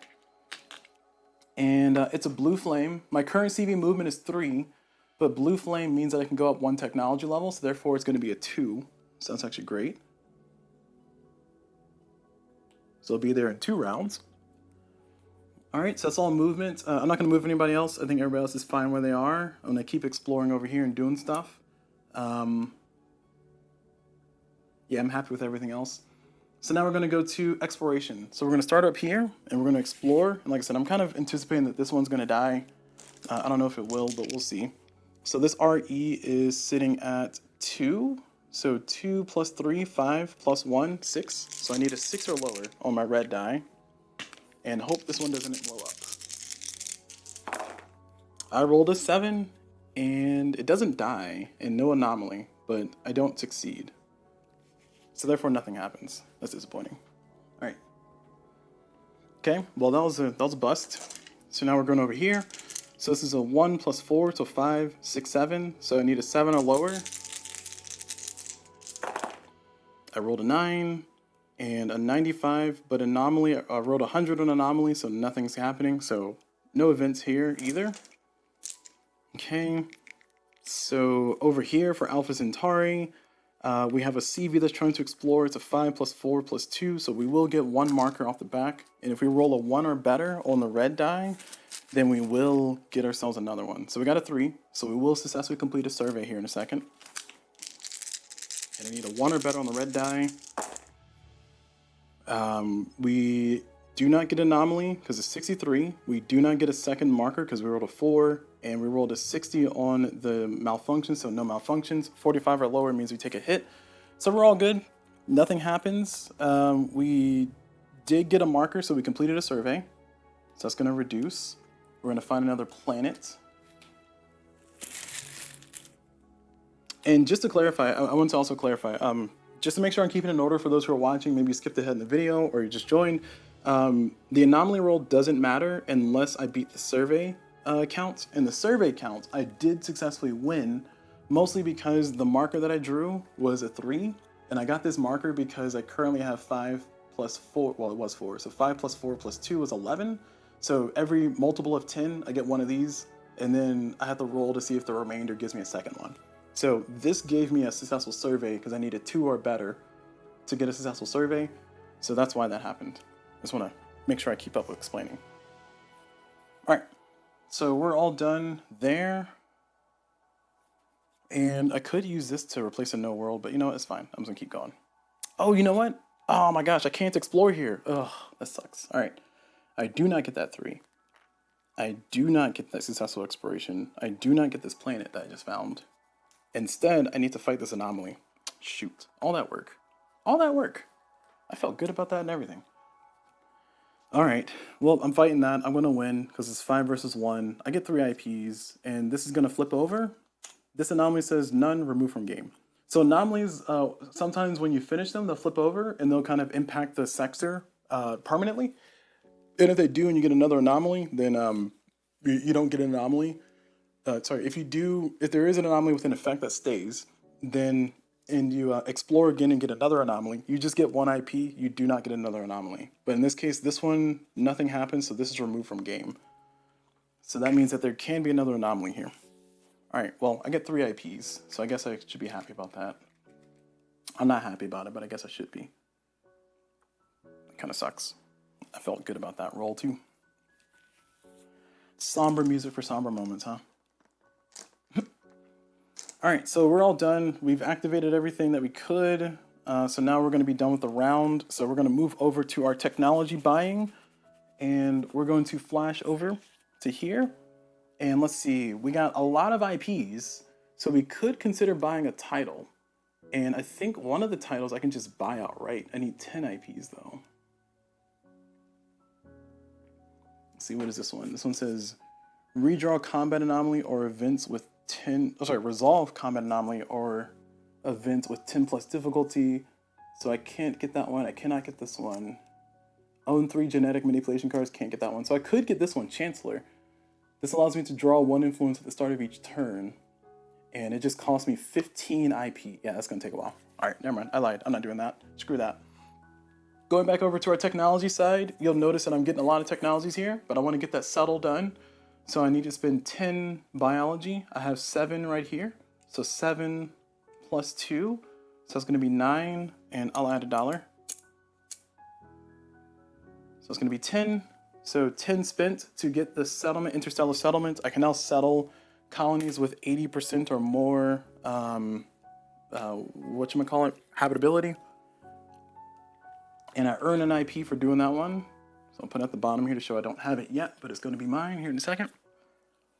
For physics, I really want to get CV movement modifier up, but I need to get this first. So I need 10. This is 5, so I can do 4, 2, 4, 6. So I'm spending 3 IPs plus the 4 physics there.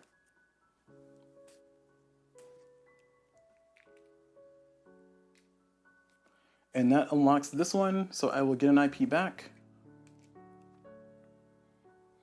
That gives me my tech. And now I'm eligible to unlock this later, but right now I can't. And now I can build a CV4? Ooh. Oh, that costs 20, that's a lot. I have 1, 2, 3. I do not have enough to buy that. I could get my RE malfunction levels down, but I actually don't care too much at this moment. So I'm gonna hold on to everything else I have. I'm not gonna purchase anything else. So I purchased 2 techs there. I'm not purchasing any cards. I did purchase something, so therefore nothing's gonna shift. So now we're gonna move our decade marker up and we're gonna go over to our next round.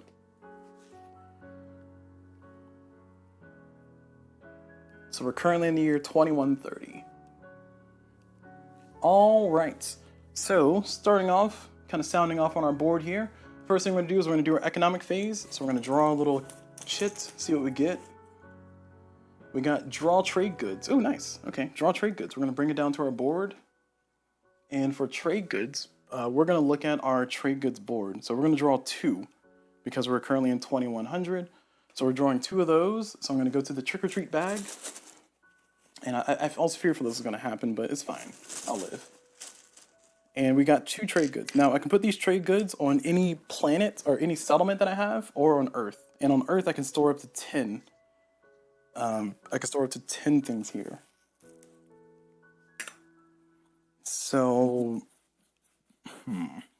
as a result of all this, I'm going to just leave them here. I can't put them anywhere else. But I got an entertainment and I got a food. There is no current demand in the world because there's no current settlements or anything. No fully explored locations. We're getting pretty close to seeing that happen though, once I get my settlement down. So I'm not gonna explain how that works yet. So we drew our trade goods because of the economic tile here, which is draw trade goods. And now we're gonna go back to our regular scheduled play. So we reduce our transfer markers. So it's gonna go down from a 2 to a 1. It's gonna go down from a 4 to a 3. It's getting there. And we're not doing anything else. We're not building, we're not trading, we're not repairing. So we're gonna go straight into exploration. We're gonna explore here. And it's gonna be a 2 plus 3 plus 1. So it's gonna be a 6. So I need a 6 or better on the red die.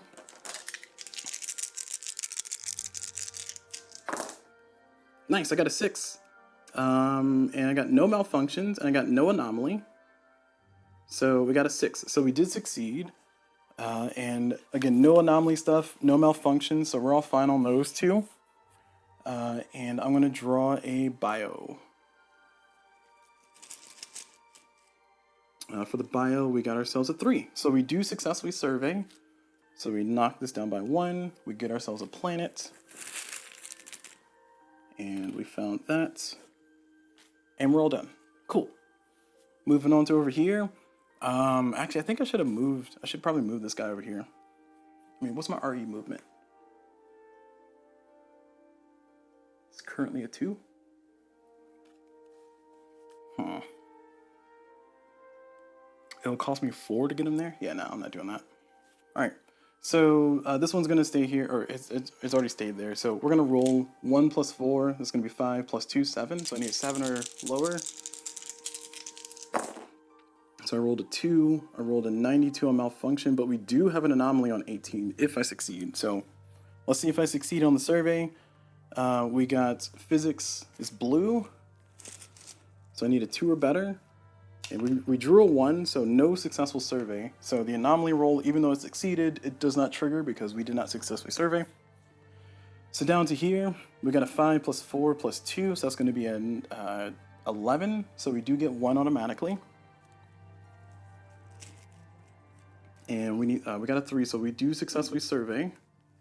And now we got to roll to see what are malfunctions, anomaly, and if we get another one. We need a 1 or just a 1.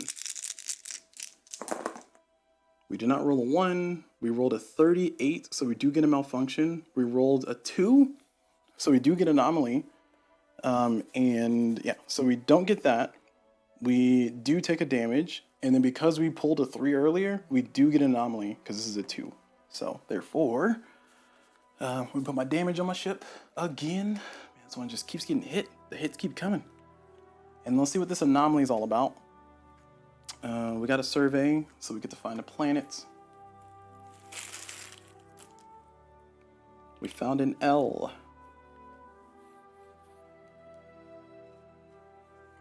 And anomaly. This anomaly is Colossal Comet. It takes 3 damage to kill it. I can kill it by myself. I can get 1 IP or $3 from it. Nice. Okay, that's not bad. I can take care of that next round. I gotta repair this ship and then shoot that, and then yeah, I'll be fine. Okay, so that's all done. I think I'm done activating all the things I can activate. We are now moving on to the development side. So for the developments, we're considering our options here. We have $16 in the bank.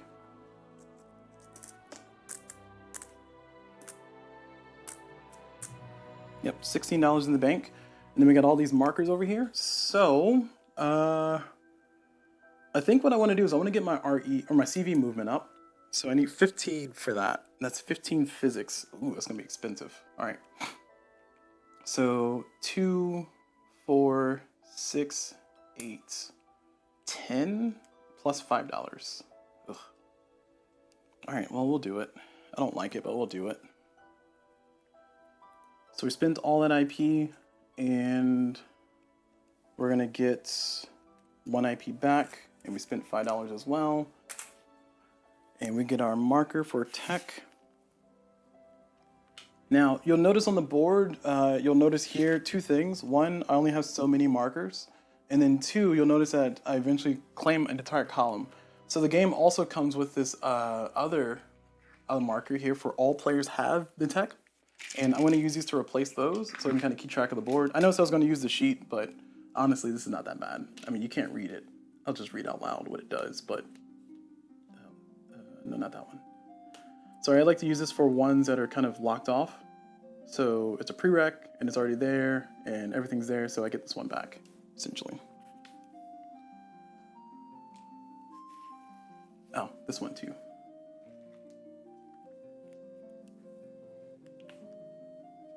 And that flute's fluting. All right, so that was a physics. Now the question is, do I want to go anything else?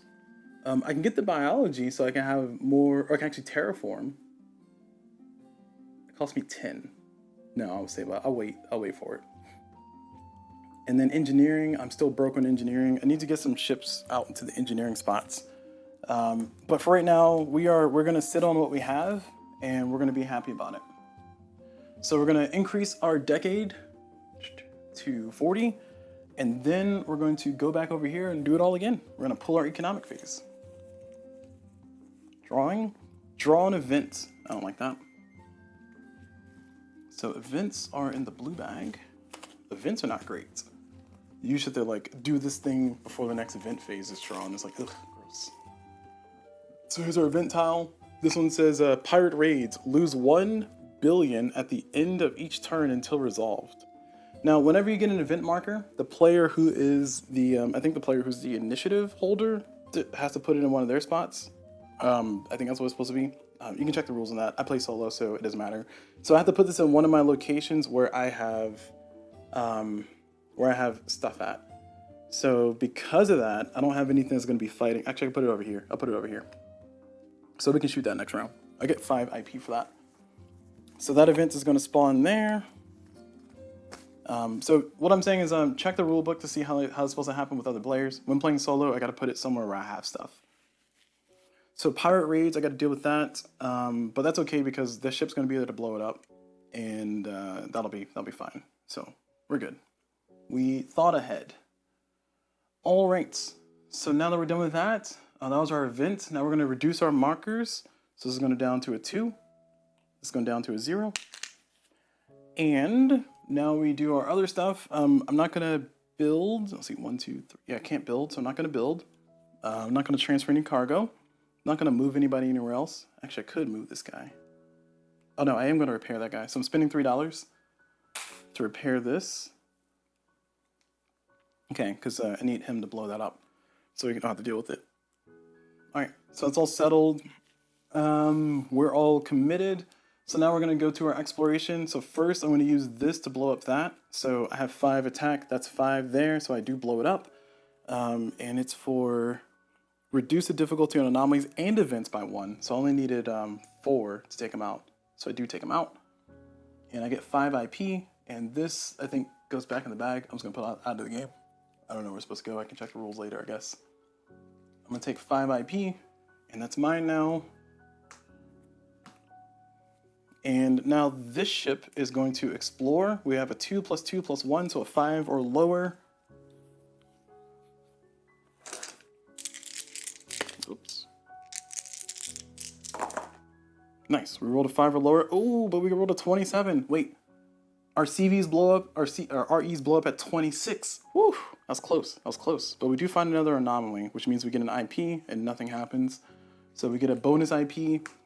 We do explore successfully. Let's see if we get a survey. Oh, actually, sorry. We don't get the IP yet. We got to successfully get the survey. So let me do the survey first.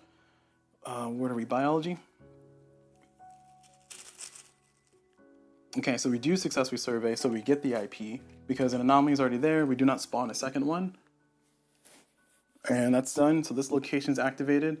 Now over to here, we're gonna roll, that's a 1 + 4 + 2, so that's gonna be a 7. Jeez, we rolled an 8. We got 100 for anomaly, we got a 55 for malfunction, so nothing, nothing, nothing. All right, back over to here. We're gonna use this to blow up that, and that's gonna die. We'll take $3. Oh, this anomaly is gonna flip over.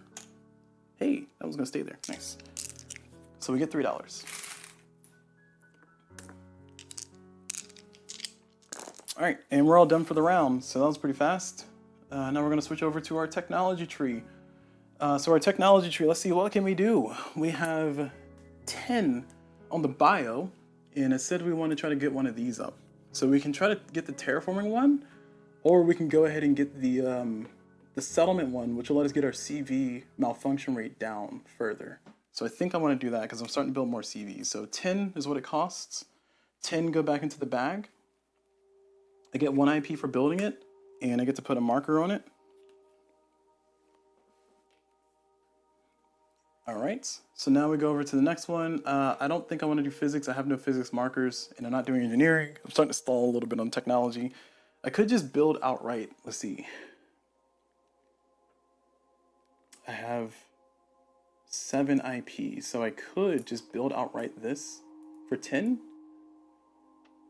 Or I could build this. Oh, I don't have a lot of money. I got, how much money? I got $11. I need money.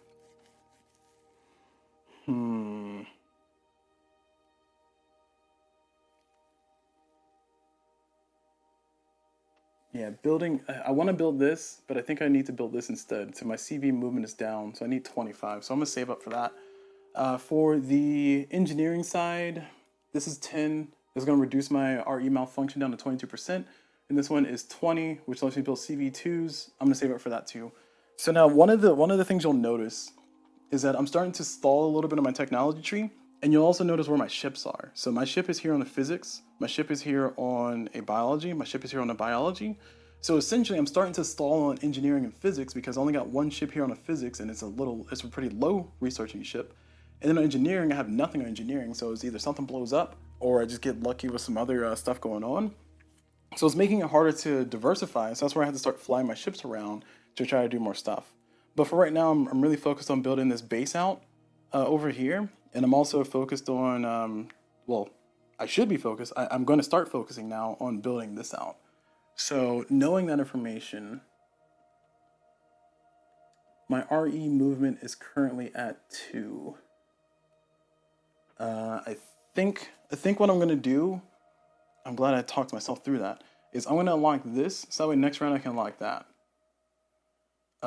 Because I do eventually need to get all the text anyway, so I'm going to go ahead and do this. I'm going to spend 5 IP. That's going to give me this technology. Oh, actually, I'll just move this up. And then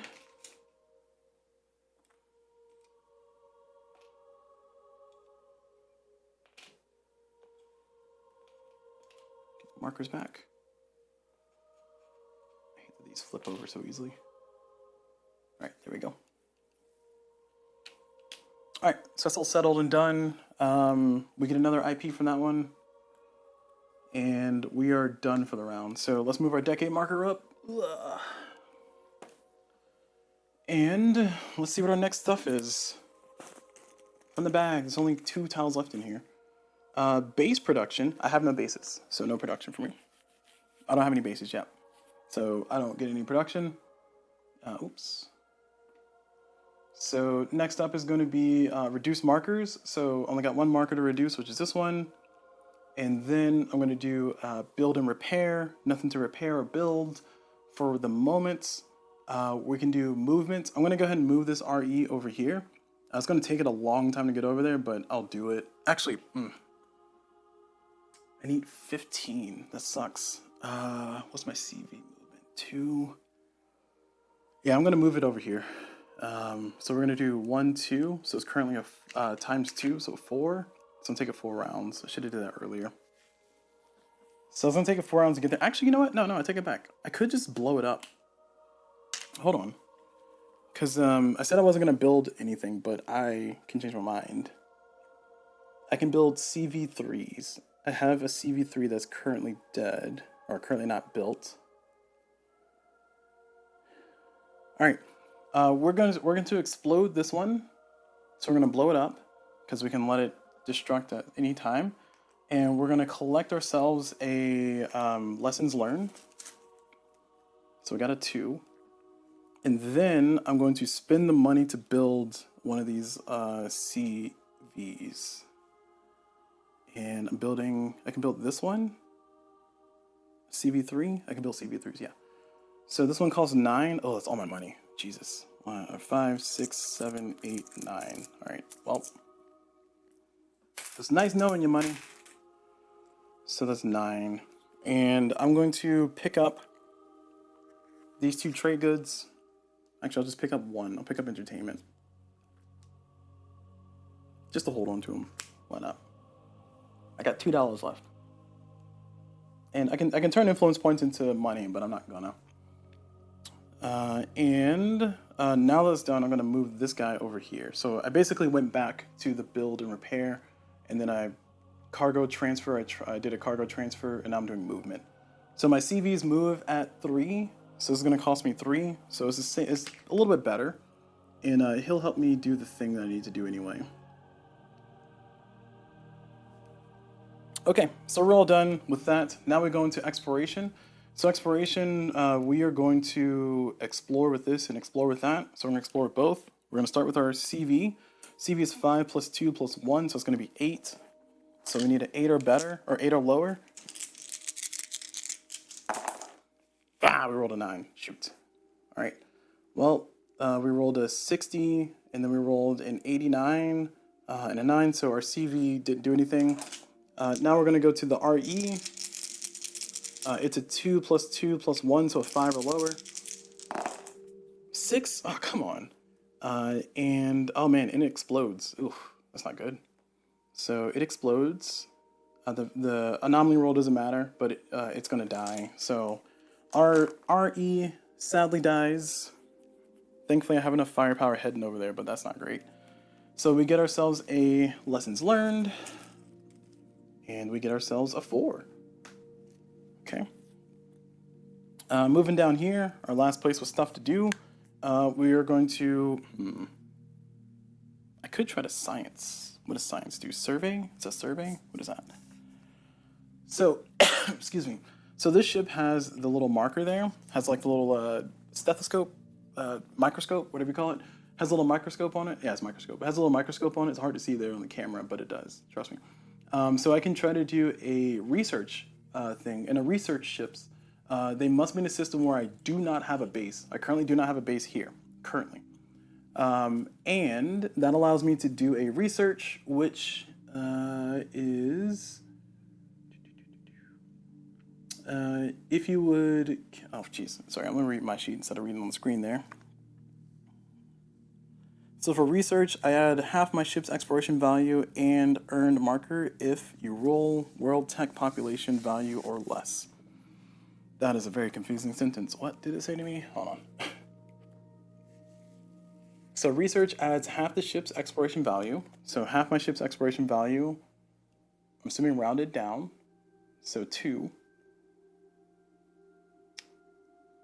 And earn marker if you roll world tech production value or less. So world production value is 3. No, it's 1. Yeah, because this is the production. Wait, no, production's at 3. Oh, geez. All right, let me get the sheet out. I'm over here referencing stuff I forgot existed. Where did the other book go? Oh, there it is. Is that? All right, so here we are. Here's what we're looking at. So we're looking at the back of this, and here we have a technology type production, and then we have a cash production. So cash production is the red number, and then technology production is this number. So what this is saying is that I need to roll the world's tech production value or less. So research, add half the ship's exploration value, so I'm adding a 2. And earn marker if you roll world tech production value or less. Oh no, that's not happening. All right, well, I'm not researching. I'm just gonna go ahead and explore then. So essentially it's saying I add a 2 and then I roll, and if I roll a 1, or if I get a 1 or lower, then I get, I just get money? Hold on, let me go back. All right, mining or research ships must be systems where you don't have bases. Mining earns $1, 1 billion automatically, or 2 billion if you roll world cash production value or less. Research, add half the ship's exploration value and earn marker. And earn marker if you roll world production value or less. Okay, so that's for me to earn engineering markers, I see. So I don't want to do that, that's a waste of time. So instead I'm going to do 5 plus 3 plus 2, so it's going to be a 10, so I just get 1 marker. And we'll see if it's over 2 or better. It is a 2. So therefore, I get a successful one of these. I get to find another planet. And I found a J. Oh, that's such a trash planet, man. All these trash planets. I mean, L is not bad. It's an 18 population. This one's a 2 population. It's not great. All right. Okay, so that's all done. Now we're going to go over to our technology. Our technology tree. Let's see, what do we want to do? We want to get our CV4s built. Oh, we don't have any money. Oh gosh, what do we want to do? What do I want to do? I have 1, 2, 3, 4 IPs. And I have 4, 5, 6, 7, 8, 9. I have 9 engineerings. Ugh. I'm kind of broke, y'all. This is not good. I don't think I'm going to do anything. I got $2. Yeah, I'm doing a bunch of nothing. Yeah, I'm doing a bunch of nothing here. So we're going to go up here. Now, because I did not get any technology, I take my 2 cards that I had here in my hand, these 2 cards, and I think the phasing order is I shuffle these back in, and then I draw 2 new cards, which I think is very silly. But that's what the rulebook said, so I'm going to do what the rulebook said. So I'm going to take my genetic card here. I'm going to shuffle best I can. And then I'm going to draw a new one, and I got, oh nice, physics text costs 3 or less. Actually, that's pretty good. And then finally, fleet, same thing, because I'm a level 1. I'm going to shuffle my fleet card that I had. Shuffle, shuffle, shuffle, shuffle, shuffle, shuffle. Draw 1. And planetary surveys. When drawing worlds for completed surveys, draw 2 and choose 1. Ooh, that's actually not bad either. 9 physics, 9 biology. Okay. Well, these are kind of expensive relative to what I have, but all right, we moved our century marker. So we are on 2160. And let's go over here. So let's draw from the bag of sadness. There's only 1 tile in there. I think it's an escalation and reroll. I think that's the only one left. So yeah, it's the roll. Jesus. Roll initiative and discard escalation. So I'm not fighting anybody. I'm the only person in this game. This tile doesn't do anything. It just goes over there. So nothing happens. We get to reduce our markers. So here to 1 and here to 2. Okay. And now we're going to move on with our stuff. So I'm going to... Yeah, I'm going to go ahead and I guess I'm researching over here, or exploring over here, I mean. So 5 plus 2 plus 1, so that's going to be 8.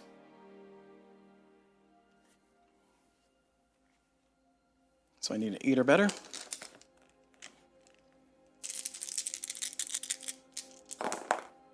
Ah, I rolled a 10. Stop rolling well. And I rolled a 33 on that, so I think my ship takes a hit. Yep, my stuff is at 40%. So my CV is going to take a hit. I don't like that. I don't like that at all. I don't like that at all. I disagree. Too late. All right, so I get nothing for that. Over here, we got our 2 ships. Oh, hey, the ship arrived. So we can drop off our settlements for our trade stuff. Now, when you put a settlement, there's going to be demand created. Demand is for the entire sector. Again, it took me a while to understand this part, but sorry, I shouldn't have skipped the cargo transfer and trade. We're on cargo transfer and trade. So I did explore for over here. That's all done, but I'm going back up to cargo transfer and trade to finish this because I didn't realize that arrived just now. So I now have a settlement up here. And now that I have a settlement up here, we have demand. So demand is going to come from our demand bag, our little bag of demand. And there's going to be a demand token here. So essentially, I'm going to draw 2, keep 1. So hopefully I get something that I have. We got food and we got fauna. I have a food at Earth, so I'm going to put food here. Now this entire sector is demanding food. Now when you have your trade markers, these are really cool because what you can do is you can trade as many of the thing that you have in this sector and you sell it. When you're playing with multiplayer, the rules change a little bit. I don't remember how that happens, so you can explore that on your own. My apologies ahead of time for those who are trying to watch this video and learn how to play the game.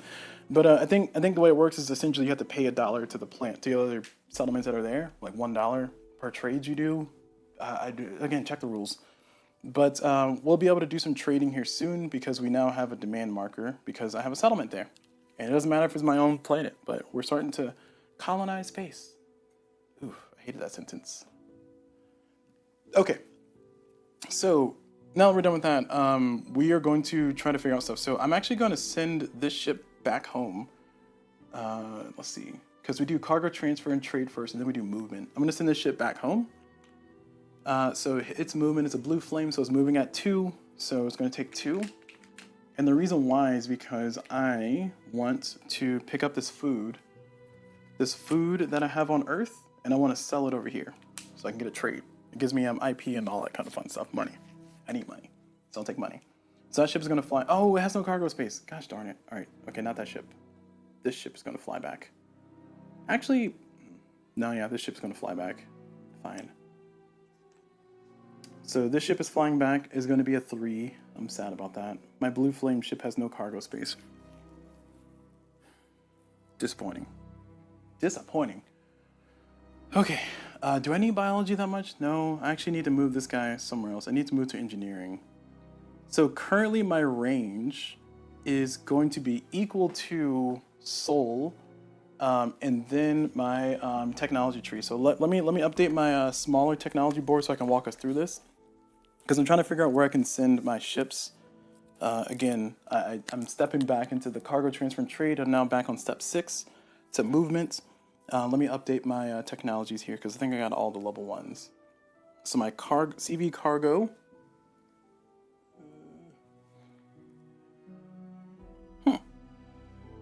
Oh, did I do something wrong?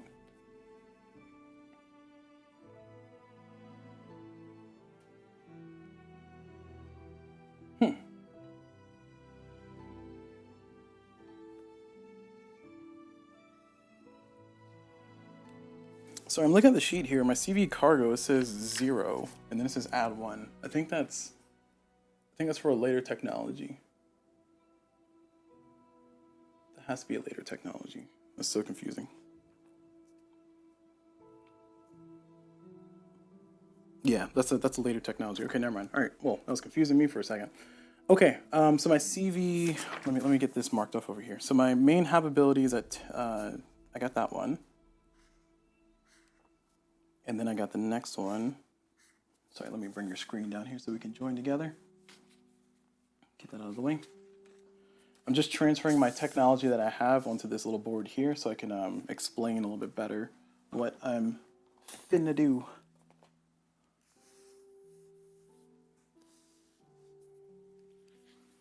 Okay, so I have CV malfunction, I have that upgraded. And then I have RE range is upgraded. Then I have CV movement is upgraded. This is all X'd on the first column. I think that's all I have. So I have 1, 2, 3, 4, 5, 6, 7, 8, 9, 10. Nope, math is hard. 9, 10, 11. I have 11. Yeah, 11. Okay, so I got 11 technologies. So now with those 11 technologies, what are my capabilities? Here are my capabilities. My CV movement is up to 3.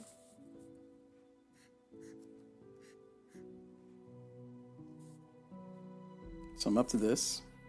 And then my CV malfunction is up to 40%. And oh, I guess I should circle. It says cross a cell in an array above, plus crossing a corresponding leftmost cell on the array below. Okay, this is confusing. All right, whatever. Continue. CV size, I can do up to a CV3.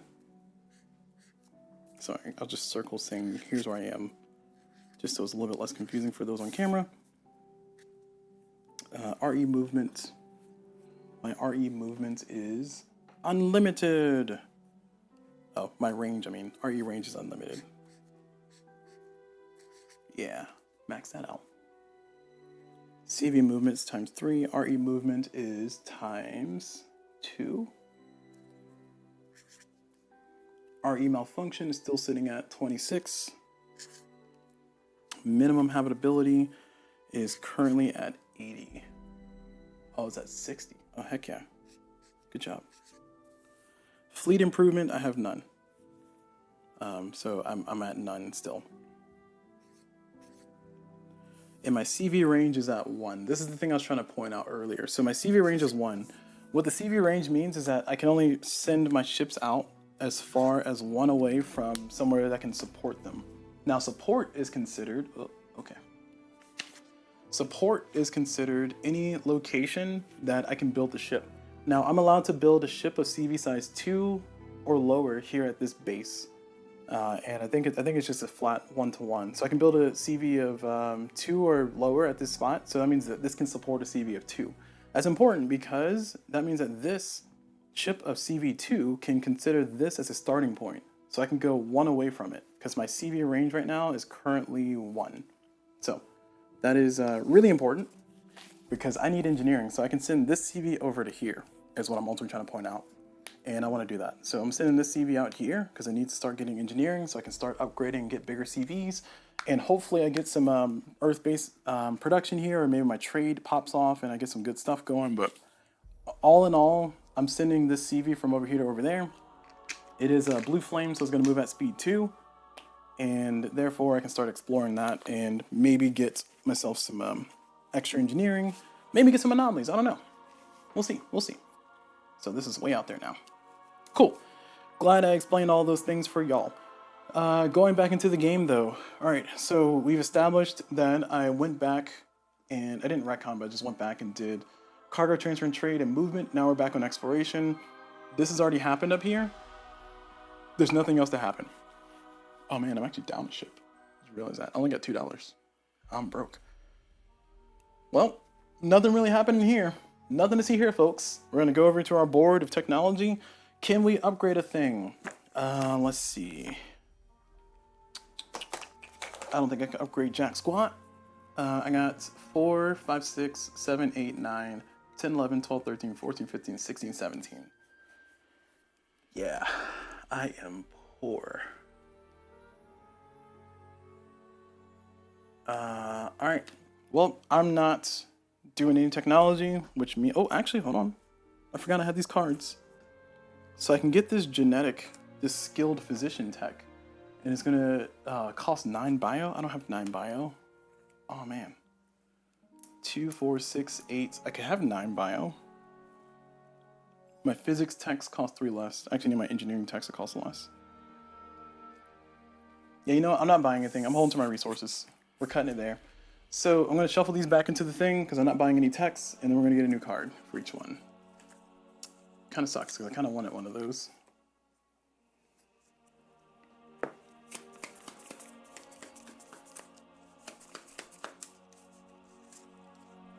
Alright, so I got environmental tolerance, treat system habitability as 20% for base building and migration, max 100%.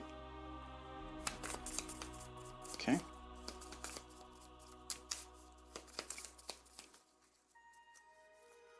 And I got CV malfunction rate minus 5%. Ooh, that's actually kind of nice. I want that one. I might build that one next time if I don't have any more money. It costs 8, and I have a good bit of things over there. All right, cool.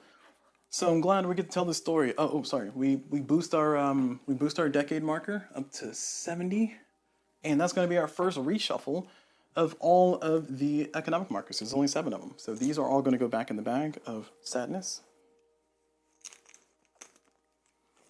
And get a good shuffle. And we're going to draw one of these puppies. Base production. Oh yeah, base production. I'll take base production. Heck yeah. It's not as good as Earth production. But you know what it does? It gives me, I have a base. I got a base. I did all that work to get a base out, and I think it paid off. So for base production, we're going to go down to our board here.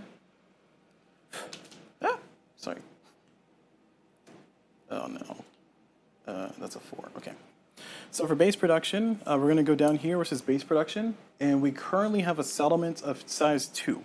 So therefore, we get to generate 1 trade good, and we don't do any cash bonus, any tech bonus, but population, that has no game effect, just telling stuff. So we get to generate 1 trade good on our base over there. So that's all it does. So we get 1 random good here. Oh. Sorry, I almost dropped everything.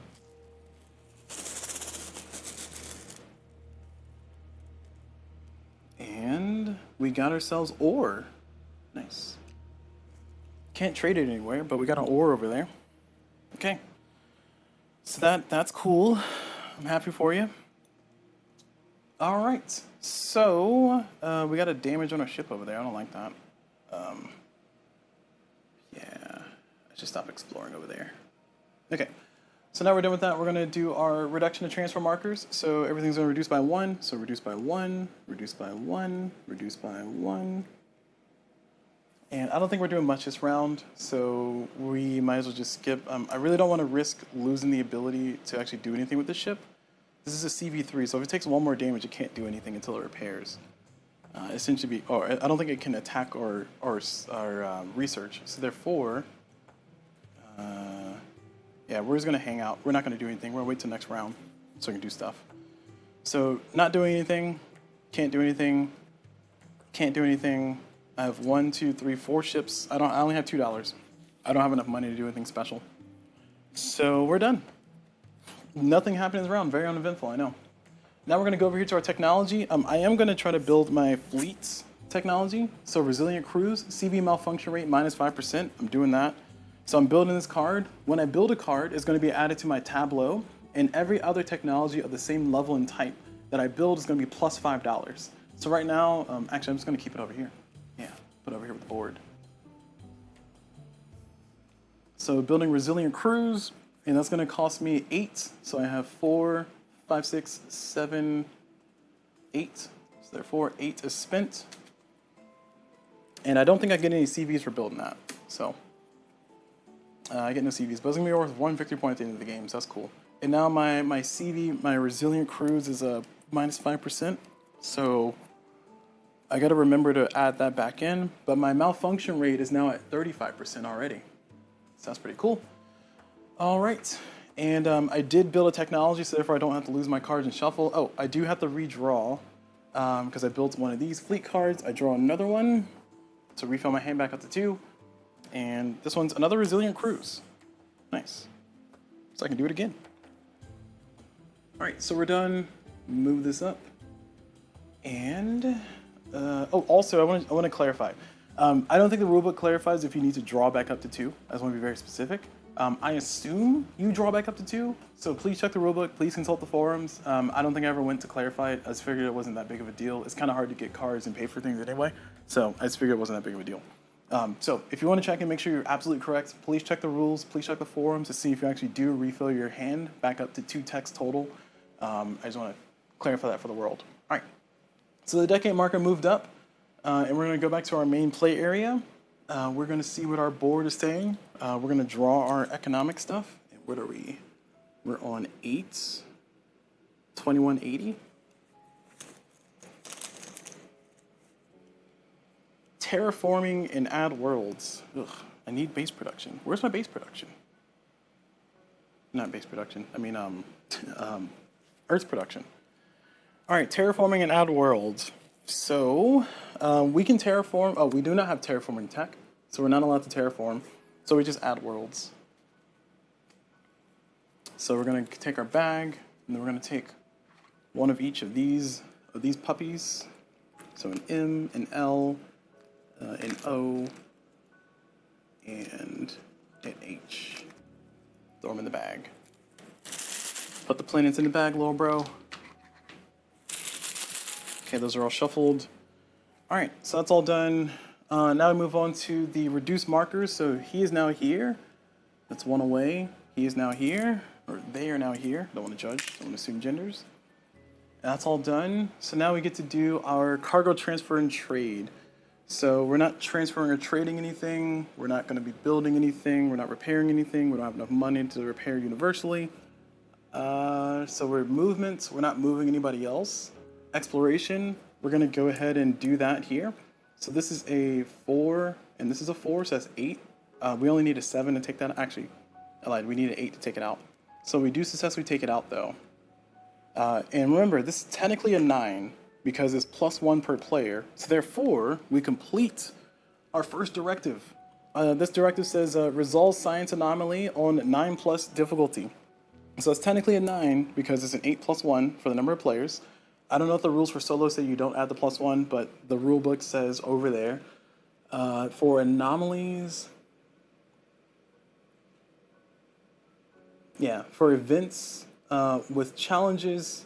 Oh, it says events with challenges. What about anomalies? Oh yeah, events with challenges are resolved like anomalies. Challenge difficulty equals printed plus number of players. Yeah, so there you go. Why is it plus number of players in a solo game? I have no clue, but it is. So that's a 9. I get to reduce it by 1 though because of my faction's ability. Reduce the difficulty of anomalies and events by 1, so therefore it's a 8, and I take it out, but it technically was a 9, so therefore I get the directive. That's how I'm reading that. And this directive says it gives me 4 victory points at the end of the game, and this marker is going to be flipped. Oh, I get 2 IP or 2 biology markers. I kind of want the IP, but I'll take the biology markers. I think that's more valuable. Being greedy here.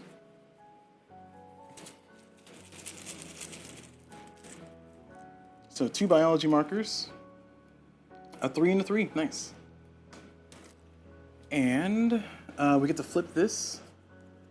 And this one says bases plus 1 biology marker production. Oh, nice. I like that. So that means that my bases, if they produce stuff here. Oh, shoot. I forgot about this. Sorry, whenever my base produced over here, I also get plus 1 physics marker. So I get a physics marker. That could have helped me. It's a 1. It wouldn't have helped me. So if a base produces over here, I get also plus 1 biology marker for having the base produce stuff. So that's actually pretty nice. That's a nice anomaly. All right, so that's all done. I got my stuff for that. I feel pretty good. Oh, I get a new directive. So I'm going to draw 2, keep 1. I think is what the rules said. Whoops. Draw 2, keep 1. 1 is a production, earn 3 billion using mining ships. Another one's anomaly. Resolve a science anomaly with 7 or more difficulty. We're taking that one clearly. So we'll throw the other one back away. All right. Okay. So we're all done with this location. Now we get to go over to this location's not doing anything. This location's a new spot, and the board or the overlay is blocking it a little bit. But we're gonna explore here. So 5 plus 5 plus 1. So we got ourselves an 11. So we get to roll.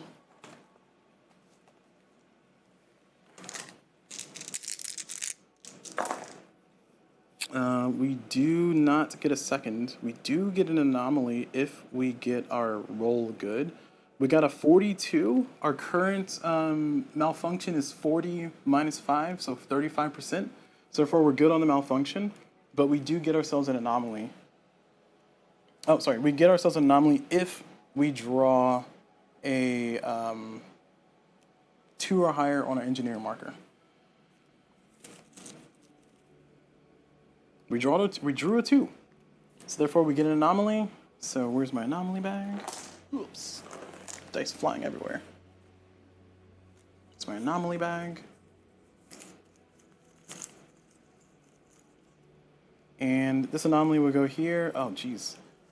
Alien dereliction. So it's a 9. Level 1 fleet improvement is what we get. That's not terrible. I kind of want that. So I need to get 9 over here? Jeez. All right, so I gotta fly a 4. Oh, right, sorry. This is a 9 plus 1, so it's a 10. And then it's minus 1 because of my faction, so it's a 9. It's as printed. I need to fly a 4 over there. That sucks. I have a 4 that's damaged already, and he's a blue flame, but he's way over there. Yeah, I don't know if I want to... I mean, I guess I can fly him over here. Like, I can fly him home and then heal him up and then fly him out further. Because if I get him to a base, it's going to cost me 1 to heal instead of 3. So I think that might be...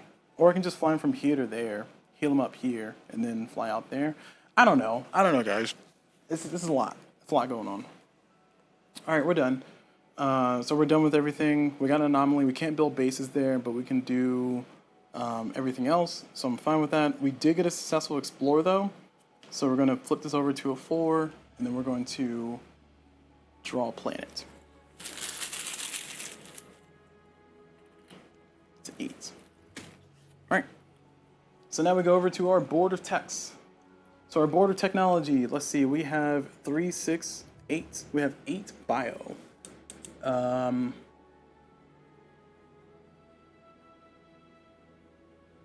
I think I need to, well, I've already passed the terraform marker just now, so I don't know if it's worth buying the terraform marker right now.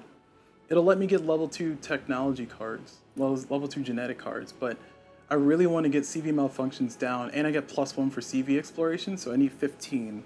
So this is 3, 6, 7, 8, 9, 10, 11, 12, 13, 14, +1 is 15. I think I need to spend it, honestly. I think I need to spend it. So 3, 6, 8, 9, 10, 11, 12, 13, 14 plus $1 is 15. And that's enough. I get 1 IP. And then I get the CV malfunction rate down further. And I get +1 bonus for search. So now, let's see, is that my board? I don't see it on my board. Okay, as far as everything else, I'm not going to get anything else, so I don't have to shuffle my cards because I bought a tech. We're going to go up to the 90s. We're at the end. We're almost at the end of the first 21st century, y'all. We're going to flip back over. We're going to draw. And this one's settlement, growth, and migration. All right, so this is going to be interesting because we have a base. So we will have to do settlement, growth, and migration here.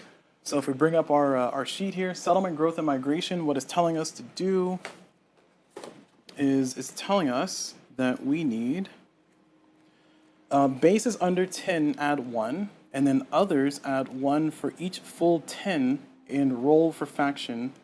Roll for faction of 10, migration gives +1 settlement. So I think it's just like your normal exploration roll. +1 if you roll a habitability or less. Increase migration chances by 10% for each full 10 settlements you have less than player with the most everywhere. That's a lot of words. I'm gonna go to the rule book and see if I can find more words. So conveniently in the back of the rule book, back here it has each of the economic phase stuff written out in longer words. And that could be useful.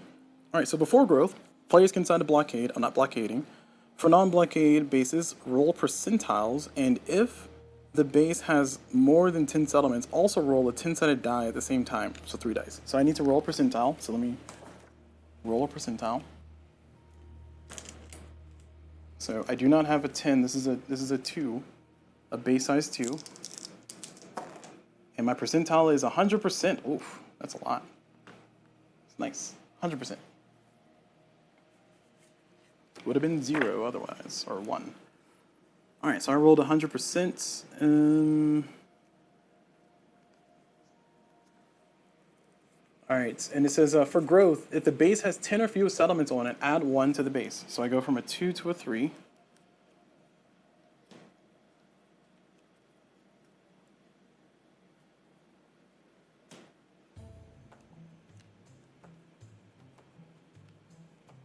Okay.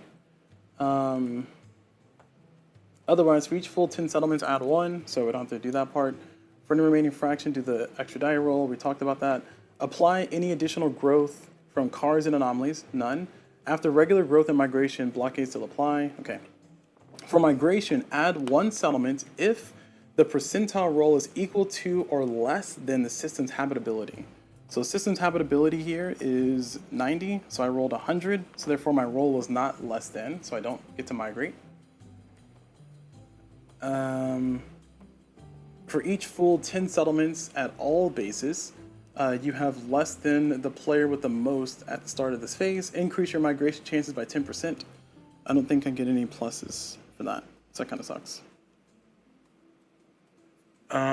If your bases have a total of 15 settlements and the player has their, I was just giving an example. The population limit for growth and migration is the sum of the system's world max populations. So the system's world max population is currently 10 or 20 because 18 plus 2. So I can have a max of a 20 there. Subtract 10 for every other player with a base in the system. Cards that increase your population do the thing. Ignore any settlements. Okay.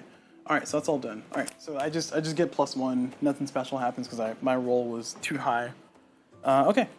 All right, so that's all done. We did the settlement and growth, which means that I will be able to do earth production with more money. So I'll try to go until I get next earth production, and then I'll probably cut the video there, break for lunch or break for food, and then I'll come back and try to finish the more of the game. I don't know the rest of the game. This might be a 4-part series, given how fast we're going. Okay, so now we reduce our markers. Now we build and repair ships. We have no build, no repairs. We're going to do a cargo transfer and trade. We're going to put a food cargo on this ship, and then we're going to fly this ship right on back over here in the movement phase. And that's going to put a 3 on it. Yep, it's a 3. It's a normal, regular ship. Okay. And I think nobody else is moving. Oh, I'm going to move this guy too. He's going to move from here to there. He's moving on a, he's a blue flame, so he's a +1. So he's moving on a 2. So he's a +1 tech level, not a +1 total. So he goes from a 3 to a 2 on his movement. And I think that's all I'm doing for movements. Now I get to do my exploration and stuff. So I will do exploration here. And that's going to be a 4 + 2 + 1. Actually, I want to try to get a CV. Yeah, no, I lied. We're going to move this guy. Is he a blue flame? Nope. Shucks. Yeah, my goal is to get this guy down here. But honestly, if I can get enough money to build a CV... Oh, man, I can build an RE. I'm so broke. I got $1. I got $1 and 2 IPs. I don't think I can do it. All right. Well, we're not going to do it.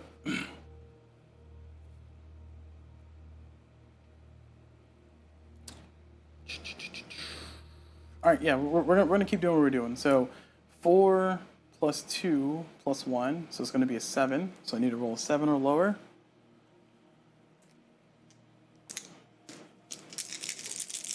On the red. I rolled an 8. And then I rolled a 2. Oh my gosh. All right, so I do not get any, anomaly doesn't matter. I rolled a 2 on the damage, so I will take 2 hits on my ship, which is a CV3. Oh, it's almost dead. So I won't be able to explore again until I repair it. Oh my gosh, that's traumatic. Traumatic. All right, so 2 there. And it's carrying a good, ugh, even worse. Well, that was a painful move. We're gonna explore down here. Hopefully we don't repeat what we just did over there. I think because I said that, I just jinxed it. This is going to be a... Wait. Yeah, he can do it. All right. So it's going to be a 5. This is going to be a 10, so I don't have to roll. I just draw 1. I do need to roll everything else, though. So I'm going to roll damage, and I'm going to roll anomaly. So damage is a 24. Gosh.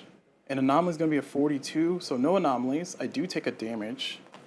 That's all I can take, so I guess we're just going to chill out for a while until I can get some healing now. Healing done. Okay, we took a hit. We get no anomaly. We're going to see what we drew to see if we survey successfully anyway. That's going to be in engineering. My rolls are not rolling well. Hey, but we got a 5. All right, survey successfully, so boom. And then we get a planet. Bam. And we're done. All right, we're done for the round. We're going to go over to our technology side. And for our technology side, because of that 5, it's not going to change anything, but it's a 5, 6, 7, 8.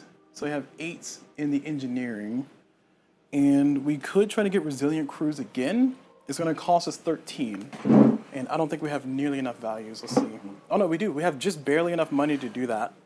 But if I do that, then I won't have quite as much money as I want to. I'm going to be scraping by on the edge here.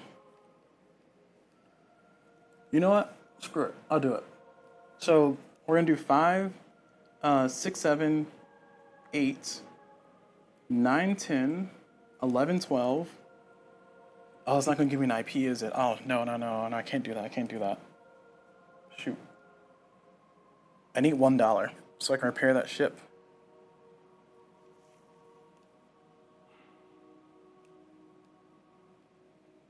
You know what? I can discard a good at any time to get $1. So I think I'll okay, yeah, we'll go with it. So we're gonna get the resilient cruise. Oh, actually, hold on. What did I roll before? I rolled a 24. Yeah, I rolled a 24. That's not enough. Yeah, because it would have been reduced down to a 30. Okay. So I'm gonna do resilient cruise because I'm building a second level 1 fleet card though. Actually, nope, I lied. I'm not gonna build it. Not gonna build. I'm gonna hold on to my resources because when I take out this anomaly, I'll get a level 1 fleet improvement for free. Nah, you know, it's too risky. I gotta do it. All right. I'm waffling because I'm trying to figure out what's the best use of my resources and money, and I can't figure it out. It's difficult. So I got 2 of these here, and that's gonna cost me everything. And my hope is to get an Earth production coming up here in a second. If I get an Earth production, I'll be very happy. If I don't, I'll be struggling a little bit. But I have no money. I have no markers, except for that 1 physics marker. Nothing's really researching right now. We're kind of spreading out, trying to expand our horizons. And we got our crew resilience down 10%. So we're down to a 25% on the CV resilience. And I think that's good. That means it's way harder for our ships to take damage. As you can see, I took a 2 up here, and I took a 1 down here. But you know, I'm trying to get as low as I can. These ships are expensive. Sorry, you couldn't see those things I pointed to. These things are expensive. I took a 2 up here, took a 1 down here. These things are expensive to repair. I gotta repair that guy. Ugh, this is a whole nightmare of a situation. Nightmare plot rotation, as cool kids say. All right, we're done. We're gonna move our decade marker down to the aughts. We're gonna go to 2022. And I'm gonna go ahead and keep going until I get an Earth production, which should be happening soon. Come on, Earth production. I need an Earth production, please. Boo, draw events. It's not Earth production. It's in there somewhere. All right, draw an event. Is this event give money?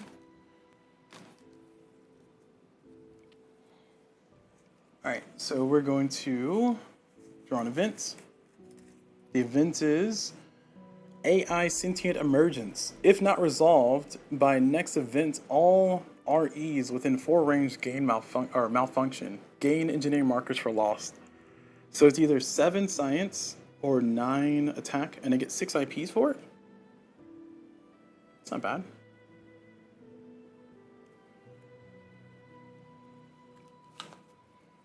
So I'll put it over here. I mean, we're heading over there anyway, right?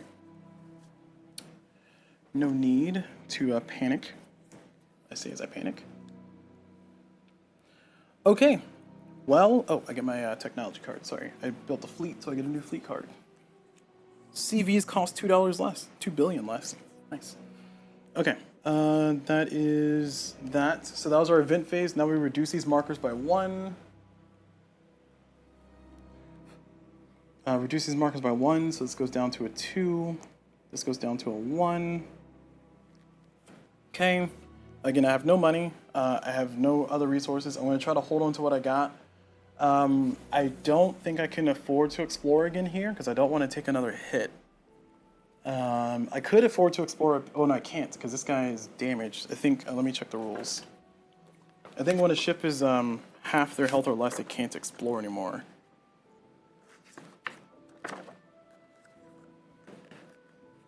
But you know what? I could just explode that ship. Nah, I really don't want to explode the ship, but I get a bio marker and an engineering marker, so that might not be bad.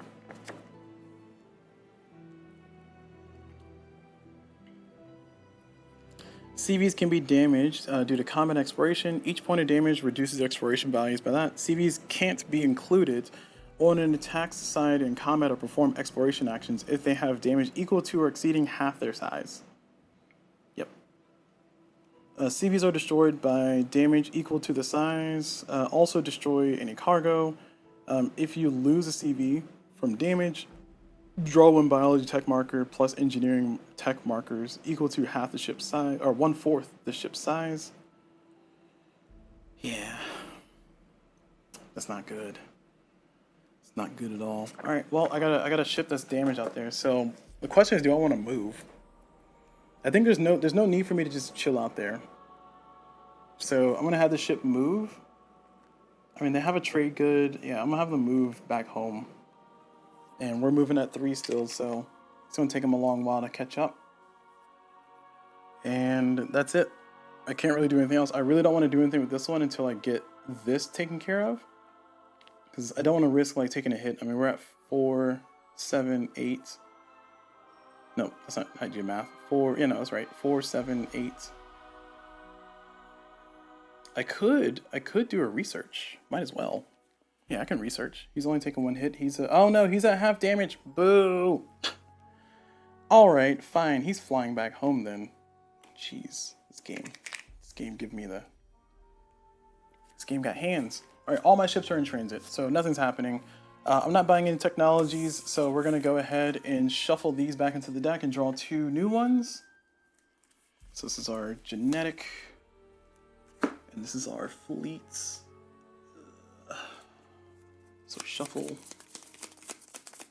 Man, this new century is kicking my butt.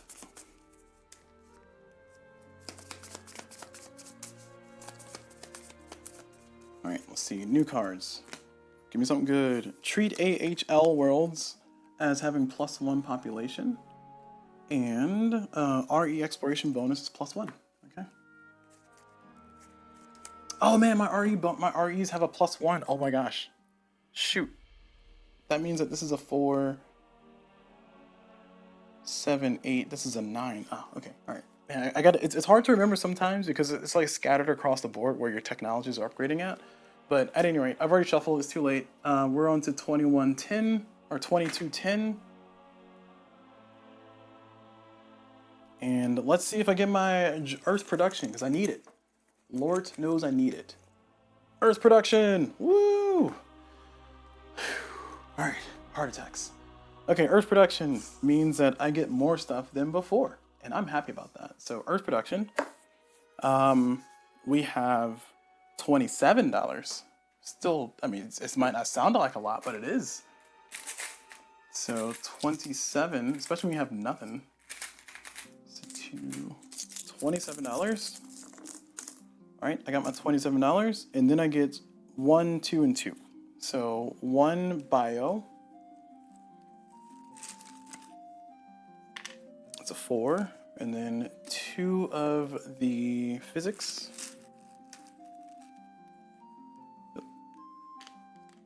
3 and a 1, and then 2 of the engineerings.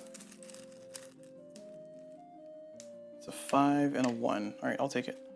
I'll take it. Anything you give me, I'll take. All right, I'll put this over here. Where's my markers? Okay, Earth production is what I needed. That just gave me just the right amount of oomph to keep me in the game. Now that we've done that, we reduce our markers. So this is reduced. This is reduced. This is reduced. This is reduced. And we are now going into our, I think, repair. Build and repair. So I can build a ship now. My CVs are still at CV3. And I have a CV3 available? No, I do not. Yeah, this would have been a better opportunity maybe. Well, exploding a CV and then building it again is still expensive. I mean, I get to basically skip the transport phase, but I think it's a little bit better for me to do what I did here. So instead, I'm going to build an RE. Because I have a few REs left, and these are available for me to build. So it seems like a little bit of a waste, but it gives me a little bit of a boost. So I'm going to build the RE3 here for 5. And I'm going to build it here at this station because it can support it. It can support it. So we're going to build this for 5. Oh, I need to stop putting stuff on top of my resource trees. Oh, there's my phone. Let's look for that. Okay, so that's 1, 2, 3, 4, 5 ships. Okay, so we've done that. We're going to repair this one for $1 because we're at a base. We're at Earth. And then no cargo to pick up, nothing to trade. And we're going to go to movement. So for movement, I'm going to move this ship out here, this RE out here. REs move at a speed of 2, so it's going to take it 2 rounds to get there. And then I'm going to move this ship from here all the way down here, so it's going to be 1, 2. So this one has a blue flame, so it's going to be ×2. So it's going to be 4 total. And that's it. My entire turn is done. All my ships are in transit. Oh, I can build another ship. I can build 6 total. Okay, hold on. I can build 6 total. That changes my calculus a little bit. I want to build another RE. I'm going to build this one for 4. Okay. And then I want to also send it down here. All right, and that is moving at a speed of 2 as well. Okay, all right, we're back in business, boys. It's gonna take us a round or 2, but we're getting there. Sorry, boys and gals and non-binary pals. Okay, so that's all done. We're done with movement. There's no exploration because I had nobody to explore. Now we get to do our techs. So for our technologies and developments, I have not a lot of resources. I have no IPs left. I got a good bit of money, but I really want to hold on to it. And I can do sensor upgrades, which is RE exploration bonuses +1. That costs 12 though. That's really expensive. I have 5. All right, we're not doing it. We're not doing any of these. So we shuffle these cards back in, unfortunately. And then we draw ourselves a new one, and then we're going to the next round. So again, we're shuffling because we didn't buy anything. We didn't participate in the market. So this one's RE costs are -$1. And this new one that I'm getting is gonna be Pioneers. -1 billion to the cost of buying your first settlement for each round. Okay. Okay. All right. That was exciting. So we boost ourselves up. So we're in 2220. And let's move on. So continuing on here, we got a lot of excitement going on. We get to draw a new thing from the bag. We got our Earth production. I was very happy that it came up when it did. I'm glad it came up when it did because I can actually do something instead of bore you guys to death. So we got 2 tiles left. We're gonna draw the roll initiative. Not gonna do anything for us because we're playing solo. Next, we're gonna go to reduce our markers. We got a lot of reductions here. 1, 1. This is a 1. This goes down to 1. This goes down to 1. This goes down to 3. Okay. And we actually have a trade. So cargo transfer and trade. So we will be trading this food. We'll be selling this food here for the sector. So I'm gonna zoom in a lot closer here so we can kind of see this a little bit better. So we can see how trade works because this is our first time looking at trade. All right. So here is our zoomed in view, and I'll leave the board over there. It doesn't change anything. It's not going to help us or hurt us.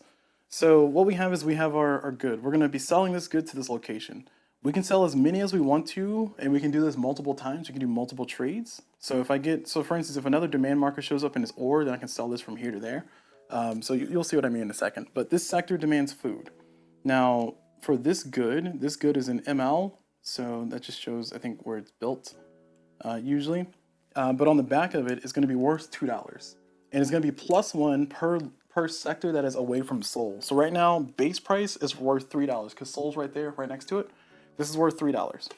Now, that's important because $3 is what it starts off as, but you'll see some other letters here for negative and for plus. The negative means that these type of planets normally produce this thing, so they don't really want it. And the plus means that these type of planets usually don't produce this thing, so they kind of want it. So you see here for ML planets that are M type and L type, I get a -1. So we have 1 L type. So this is technically a -1. That means that this is worth $3 total because 1 from Seoul, $2 here. So 3, and then -1, so 2. And then it's going to be a +1 because there's a J here that wants it. So it's going to be a 3 again. Yeah, it's going to be a 3. So I'm selling this good for $3 per good. And I only have 1, so I'm not going to get a whole bunch. And I think I get an IP for doing a trade. Let me double check. Let me double check the book of rules. Why are the book of rules so scattered? Sorry, I gotta scourge the rule books here. Okay. Goods cannot be sold in systems with a matching demand marker. Each cash indicated on the thing is that. And earn 1 IP for each good sold. Yeah, there you go. All right. So I'm gonna get $3 plus 1 IP. So here's my, that's 4. Here's my $3, and then here's my plus 1 IP, like that. So that's what I earned for that transaction. Now that's done, what's gonna happen is that this is gonna go away, and then nobody else is selling, and this would all happen kind of in the same order, initiative order for playing multiple players, so multiple people can sell their foods at the same time, get the same things, and then you have to pay $1 for every settlement there, every other player there, every other base, I should say there, not settlement. Then afterwards, this is going to go away because they no longer demand it, and it's going to go back in the bag. I think the order is this goes back. Actually, let me check. There's a rulebook.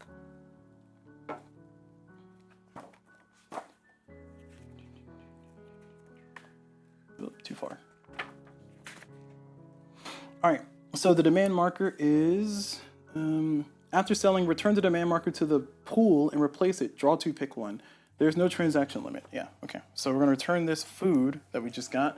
That we just sold to the bag. Then we're going to shuffle. And then we're going to draw 2, pick 1. So we're going to draw 2, pick 1. We got fauna and machinery. We have neither. We wanted ore, but we'll put machinery here, sure. Because I have entertainment over there, and that's it.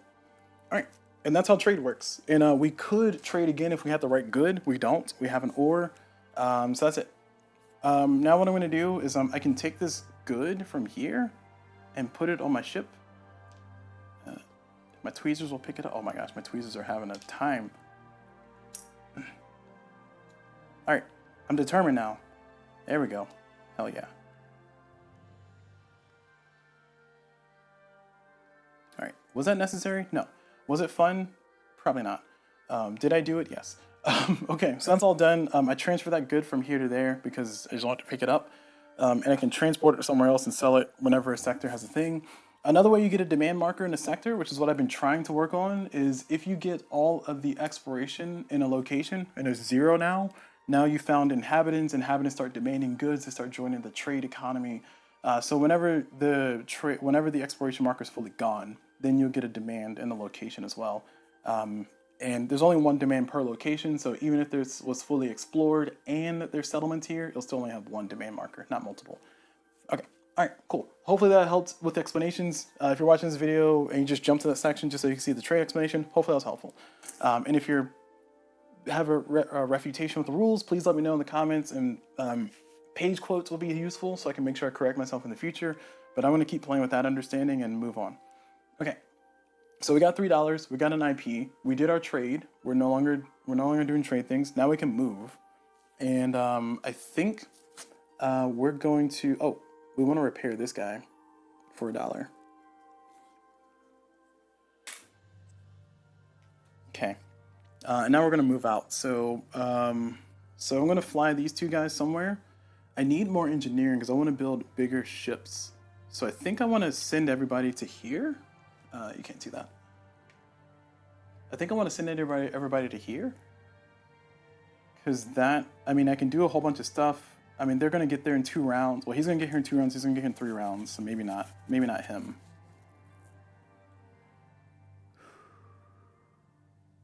This is physics, engineering. Engineering is down here too. Beta Hydri is engineering too. So I think I want to try to get these 2 locations because I really want to get bigger CVs. I really also want to get more fleet upgrades, and I think engineering is the go-to. So I'm going to start exploring this way. I can also go back and explore this way. That requires me to like turn around, and having ships clustered together is not it's not the worst thing. It just means that when situations like this, like there's 2 different events, there's an event and an anomaly I need to fight. Having a bunch of ships here means that I just more readily able to take them out. So I kind of like the idea of sending everybody to the same spot and then spreading out from there. It's just the spreading out part because I also kind of want to go up here. Can I go this far? I don't think I can go this far. Yeah, I need to get more physics. I need 10 physics to get my CV range up to 2. So my CV range is currently 1. So they have to be within 1 of a base that can support them. And actually, Oh no. Okay, yeah, these are all good. So this is a CV3. This is a base size of 3. I think I might have... No, that's correct, yeah. This is a base of 3, CV of 3. I can build a CV of 3 here. So that means that this can be supported. That changes the calculus a little bit, though, because that means that I want to build a bigger base at some point.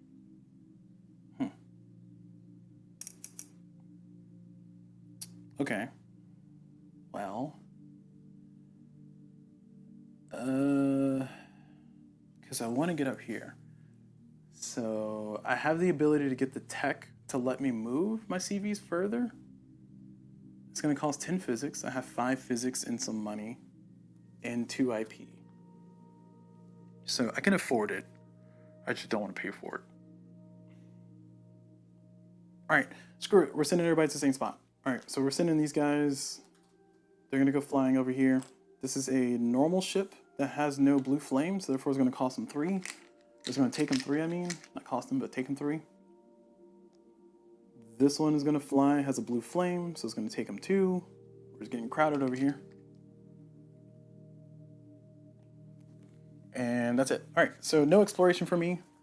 I thought about doing exploration for bio, but I really, I mean, the only thing I can really do with bio is maybe try to upgrade my my CV malfunction stuff, but it's not that bad right now because I'm currently at 35%, and I have negative 10%, so I'm at 25% right now for CV exploration. So we're all good. We're okay. So we're all heading to this sector. We're all heading to having a party in Epsilon Indy. Sounds like a drug, but okay. So we're done. Going back over to our overlay. Oh man, I got my hair everywhere on this board. Sorry guys, I live here. I don't know what to tell you. So I got that all done. We're gonna go down to our develop text. So we are going to develop the technology that I talked about before, which we're gonna go ahead and get the CV range increase. So it's gonna cost us 10. We got 5 here. So it's gonna be 5.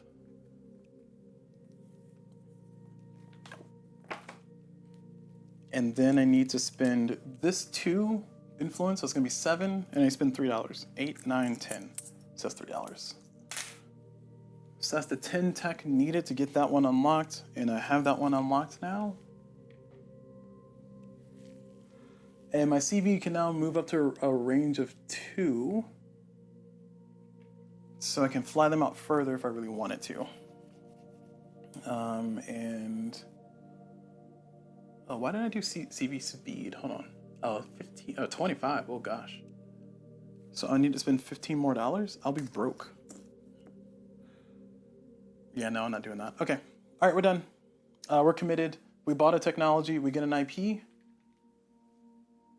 And we get to move this marker up at the end of the round. And now we start our next phase. And we're going to draw from the bag of nonsense. I think there's only 1 token in there, which is base production. Oh, draw trade goods. Oh, okay, I'll take it. Draw trade goods. Yeah, sure. All right, draw trade goods. That's gonna pull us down to our board here. So, sorry, it's getting more chaotic every round, I know. Draw trade goods here, we're gonna be doing this. So we're in 2200, so we're drawing 3 trade goods. And we can put them where we want. So we can put them on base or we can put them on Earth.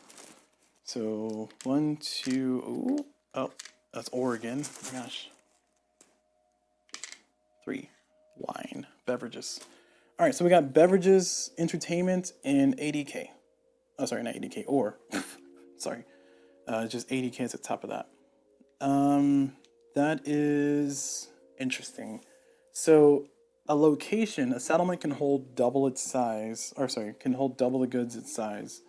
And then, oh, I forgot about my ability. Your bases count as twice their size for extending ship range. Well, that's good to know. I mean, it doesn't change anything, but that's kind of good to know. I can have bigger ships fly out further because of my bases. All right, that's cool. I guess we're the Starfarers, that makes sense. So I'm gonna have I'm gonna have the entertainment go or stay at Seoul, because I can have the ship that currently has entertainment on it pick up another. And then I'm gonna have the ore and the beverages go to my base up here. And I think that's what I can do, right? Let me double check the rules, because I might have been breaking the rules here. You never know with this CulBlu guy. Always making up his own rules as he goes. Oh, not this one. It was a rule book.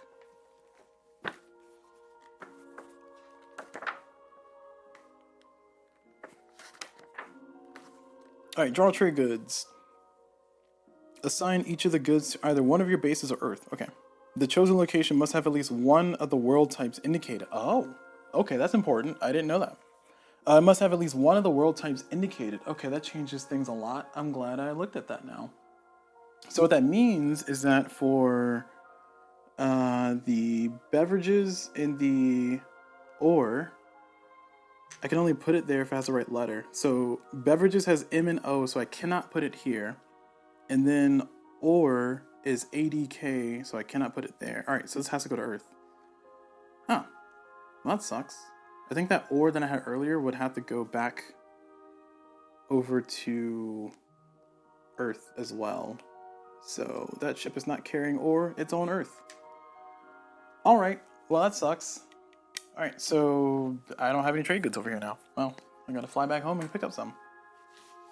It's fine, it's fine, it's fine. I'm annoyed. It's fine, though. Alright. It should learn the rules properly, huh? Okay, so we're done with draw trade goods. Now we're going to go back to our sheets, and we're going to go to reduce the travel markers. So look at all these ships that just arrived. Heck yeah.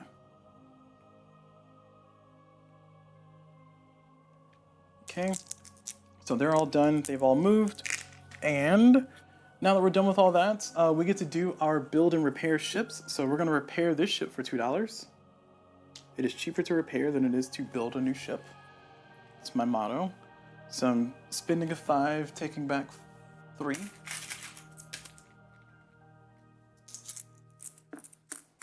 Okay. Okay. Do I want to build anything? Let's say I got 1, 2, 3, 4, 5. I got 6 ships. Do I want to build a settlement? Carry it with me? Why not? This is a blue flame.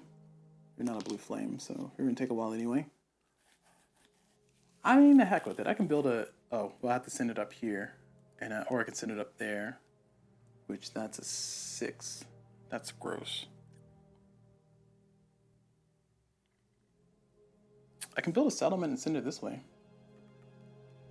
Now, I want to get my settlements further away from Earth, so I want to try to build over here where the sheet's covering.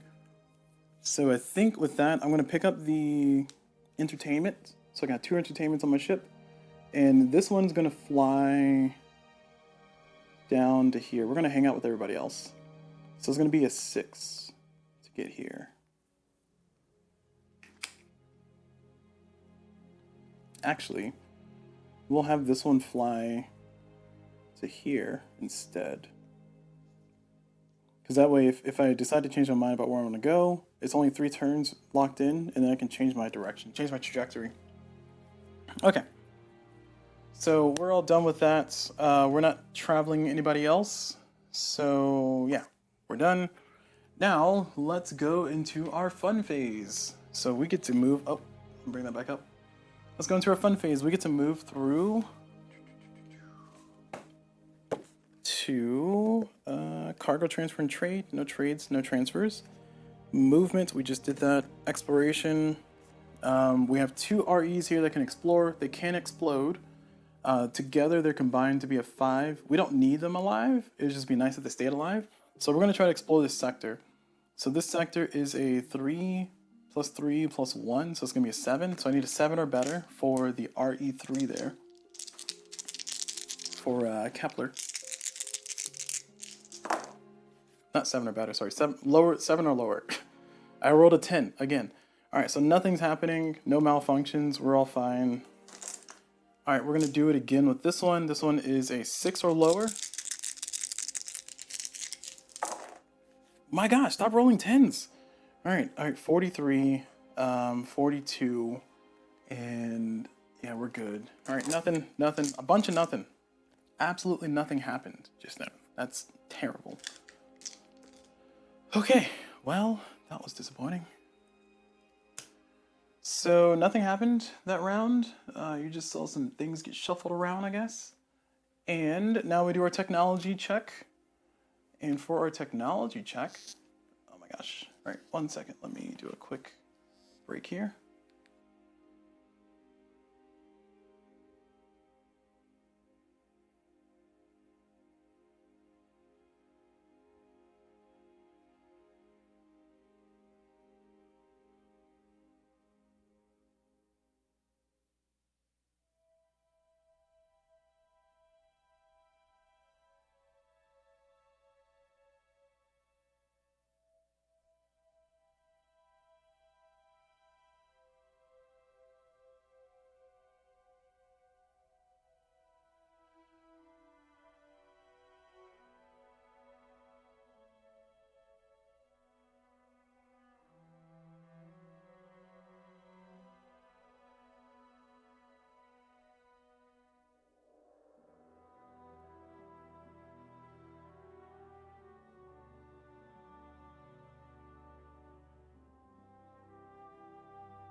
Okay, all right, I'm back.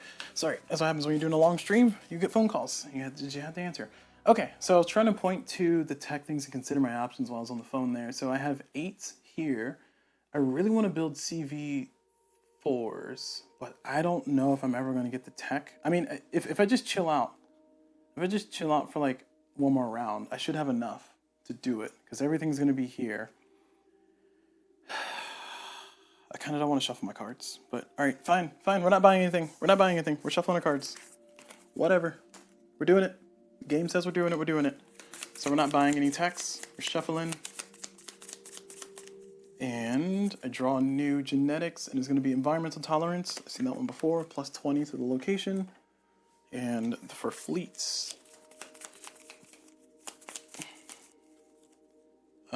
art exploration +1. I think is what I had before, so I got it back. Cool. All right, so we're done. Moving up the decades. And now we're going to go over and we're going to draw a new one. So we take all these ones because there's no more left in the bag. It gives us a good shuffle in the bag. And we're going to draw a new one. Earth production would be beautiful right now. I'm just saying. Ah, terraforming. Boo, boo. Terraforming and add worlds. I still can't terraform because I don't have that tech yet. Kind of slacking on that. So we just add worlds. Where are the worlds to add? There they are. So we add ourselves an O, an M, an L, and an H. Okay, calm down. Whoa, tweezers going crazy here. And we add those to the bag. So higher chance of finding those better planets. Okay, so now we reduce our markers. So we reduce our markers, like it says on the board. So we're going to do reduced or removed reduced, reduced, and reduced. Okay, as you can see, I'm kind of concentrating on my forces over here because I think it's a better move overall. Let's go and bring our sheet back up, see what's next. So we can build and repair. We're not building or repairing anything. We can now do cargo transfer and trade. No transfers or cargoes or trades. Movement, we're not moving anywhere else. Now we're gonna do our exploration. So for this one, we actually have enough firepower to take out the event, and I want to take that out as soon as possible because there's a risk that we can draw that event card now. So we got 5 plus 2, so we're going to send those 2 after this. Because remember, this is +1 per player, and then -1 because of my faction. So this is a 7, and then 7 for 7. So we're going to take it out, and we're going to get 6 IPs, and this event goes out of the game. I think it goes out of the game. But we get 6 IPs, which I'm very stoked about, and I got that dealt with. And these 2 are spent. Now we're going to do this one. This one's going to be a 3, and they're going to go after this. Now the reason why I did not go after the anomaly is because the event had a timer on it, so it was eventually going to time out, and I don't want to die.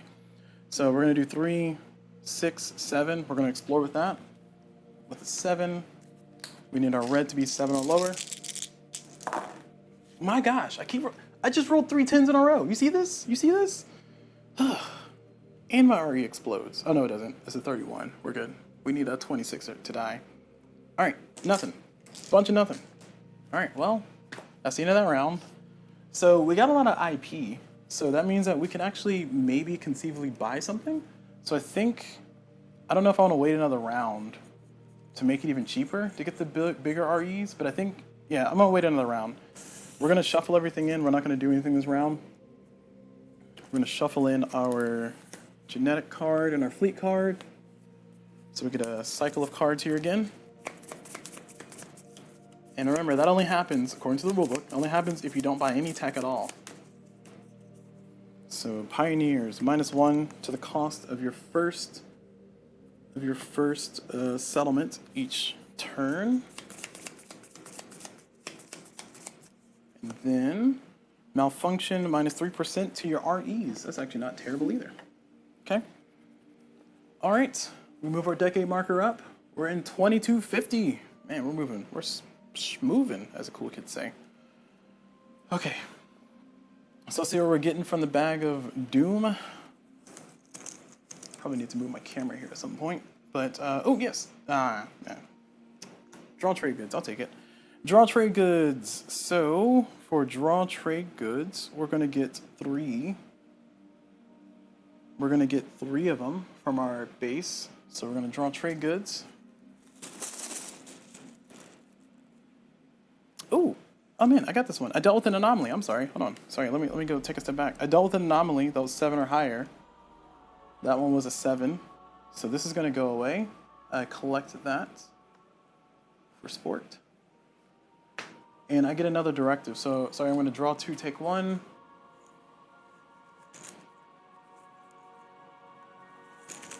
I'm going to draw 2, keep 1.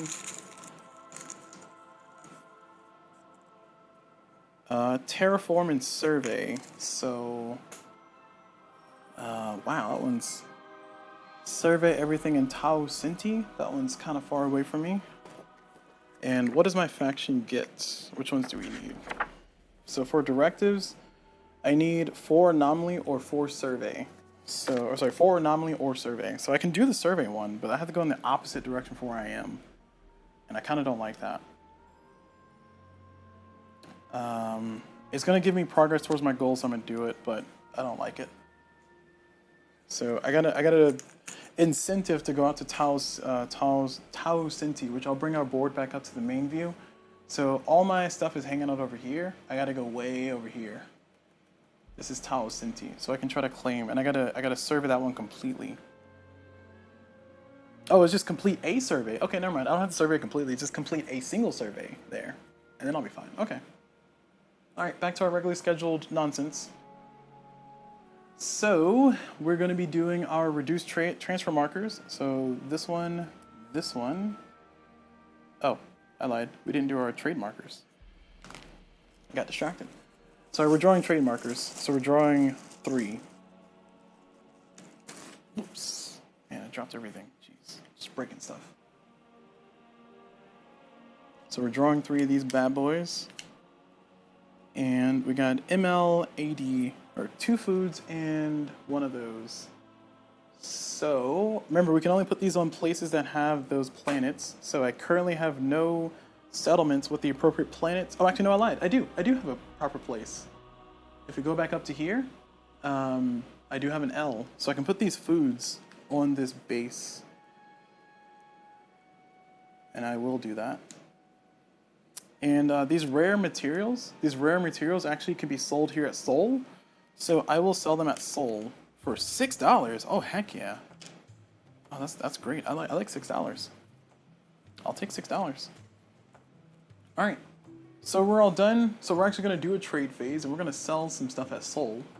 Build and repair ships. 2, 3, 4, 5. I already have 6, so I can't build any new ships. That's good. So not doing build and repair. Cargo transfers and trades. I'm gonna sell this rare materials that I have here on Earth to Earth for $6. So we're gonna put that back in there. We're gonna get ourselves 6 buckaroonies. I could try to hold on to it until I see it show out in the world, but it's kind of rare. Not as common.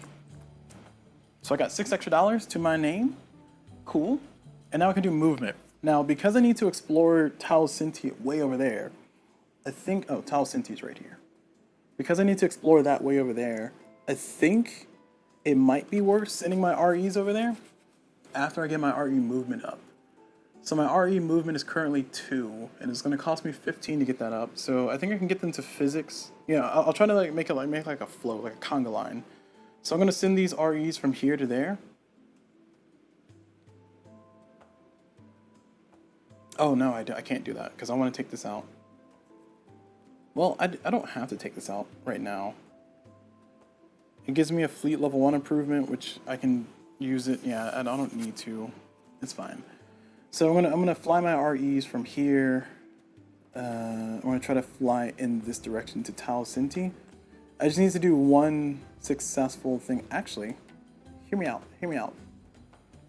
If I self-destruct one of these, then I can rebuild it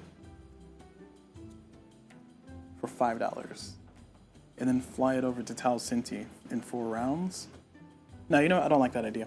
All right, we're gonna fly these 2. We're gonna fly them down here. There's gonna be 2 apiece.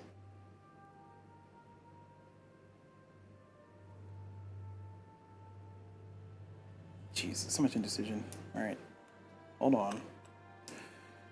We're gonna leave them there because, right, our original purpose was to try to get more engineering so we can get our CVs up so we can actually build a better CV, a CV4. Right. It's long-term plan nonsense. Anyway, we're not moving. That's all I'm saying. All right, cool. We're staying where we are. We're keeping our butts where it is. Now we get to do exploration. So for exploration, we're going to try to conquer this. So 5, 8. So we need everybody. So all 3 of these are going to fire at this, and that's going to give me a level 1 fleets improvement for free. I don't like this one. This one's RE malfunctions -3%. That's not great.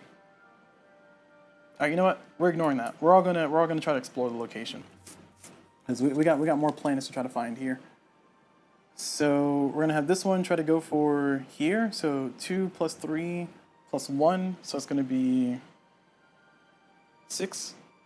So we need 6 or lower. I've been really failing at this roll pretty hard. Wow, still failed. And my thing blows up. All right, well, I guess I didn't need to blow it up myself. It blew up itself. So I failed and it blows up. So it catches on fire and goes. So it dies. RIP? RE? REP? No, let's not do that. Let's not rep anything. Okay, so that died. I get a lessons learned, which gives me 1 engineering, thankfully, because I need one of those. And I drew a 4. Thank you, game. All right, now we're going to try with our next RE. It's a 3 and a 3. So it's going to be 6, 7. So we need a 7 or lower. Nice, we succeeded, finally. No anomaly, no damage, no anomaly, and we succeeded. So we do get that. The question is, do we get a successful survey? So we have mystery. It's a 4, nice. So we do get a successful survey, so reduce this down. No anomaly, we've already rolled that. We're gonna do our planets. Finally another planet. It's a P type. All right, and we live to fight another day. All right, and now finally our CV is going to try to do it, and he's a 5, 6, 7, 8. So we need an 8 or lower.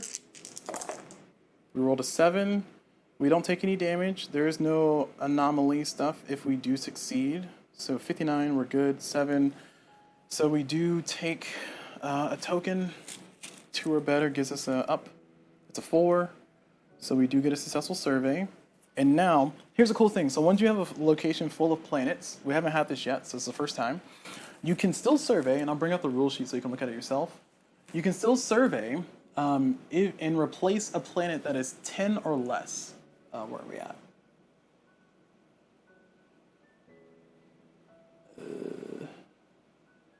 Yeah, 12 or less. Okay.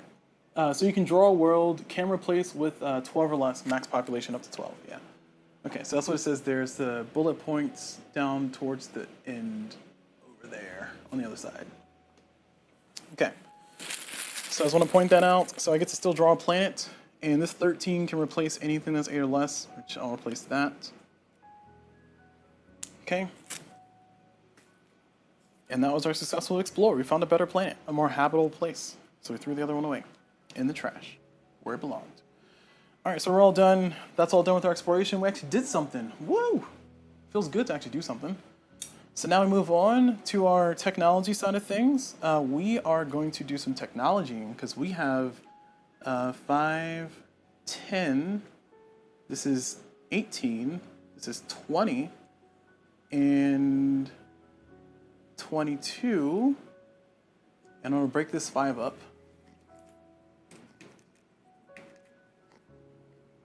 3 and 2 ones. So 22, 24, and then we'll put the extra dollar in for 25. So we now have our 25 who's finally built CV4s. Whew, what a journey that was. I am just ecstatic, full of joy and happiness. And I got a IP back for that. Oh, sorry, my headphones are hanging out with the mic. So finally, we can build CV4s. That was... Oh, it was only 20? Oh my gosh. Give me my dollar back. I would like my dollar and my 2 IPs back, please. I thought it was 25. What was 25? Maybe I thought it was 25, but it's only 20. Yeah, all right, whatever. Get my 2 IPs back and I get my dollar. I still get an IP for doing the new tech. And now I have something to do stuff with. So... I can try to go for the physics to get my REs up, because I do want to fly those guys out. So I can try to do that explore that I need, a successful survey. So this one's 15, so this is 15. No, this is 10, sorry. 10, 12, and $3. I'll do it. 12 plus $3.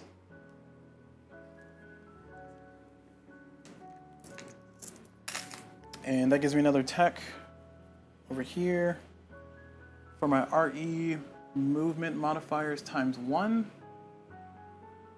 Oh, 25 was this one. That's what I was looking at. Okay, I see. And I get an IP for that. And now I'm back to broke. Look at me, broke as a joke. Okay, so we're done. Next decade.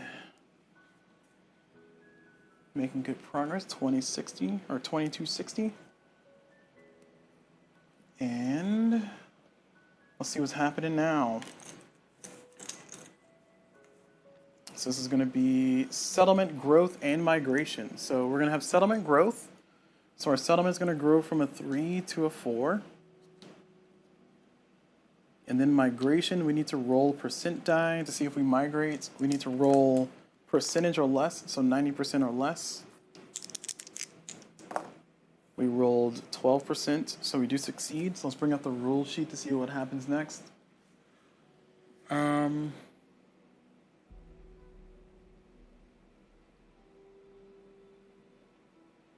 think we just get +1. Let me check. Let me check the actual rule book and not that book, because that summary is not helping. For migration, add 1 settlement if the percentile roll is equal to or less than the system's habitability. For each 10 settlements and all yeah, okay, so I get another one. So I go from a 4 to a 5. People are like, this is a really nice place you got here. Let's go ahead and move on in. It's like, yeah, join us. Live with us. Join our colony. So I can now support bigger ships, which is great because that means I can build CV4s here. And I just got the ability to build CV4s and I got $12. Sorry, $17. Math is hard. All right, we're all done with that. So now we go back to our thing. So we did our settlement and growth. Settlement, growth, and migration. The max here is 20. I have 5, so we're good. Sorry, dropping stuff. All right, so now we're done with that. We reduced markers. So this is reduced, this is reduced, this is bumped up. And now we can take care of our business. So build and repair. We can build another ship. We can build a CV4 because we have 1, 2, 3, 4, 5, and we just lost a RE. The question is, do I want to build a basic RE or do I want to send a ship out there? I think I want to build a CV4 and fly up here or something. I could build a CV4 over here in this base and then fly it up that way. Seems like a good idea. How much does the CV4 cost? $11? Ugh. What is this one? $10 sounds better, but 11, jeez. It has a hull size of 3 though. So it has a cargo of 3. Why are y'all so expensive? That's $11 billion, by the way. So I'm building Stargazer for $11 billion. Only got $1 left, y'all. Dollar bill. Oh. I lied. I have $6 left. Aha. Alright, so I'm building that one, and I could build a settlement for 5.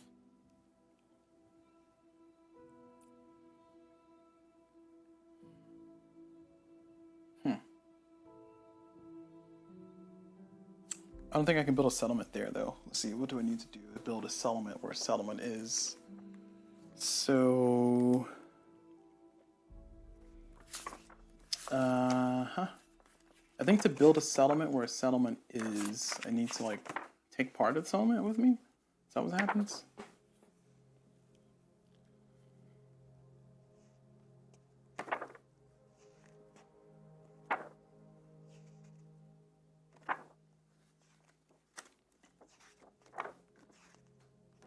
Not gonna tell me how to build settlements? Come on, rulebook. I thought you were better than this. Oh, here it is. Build and repair.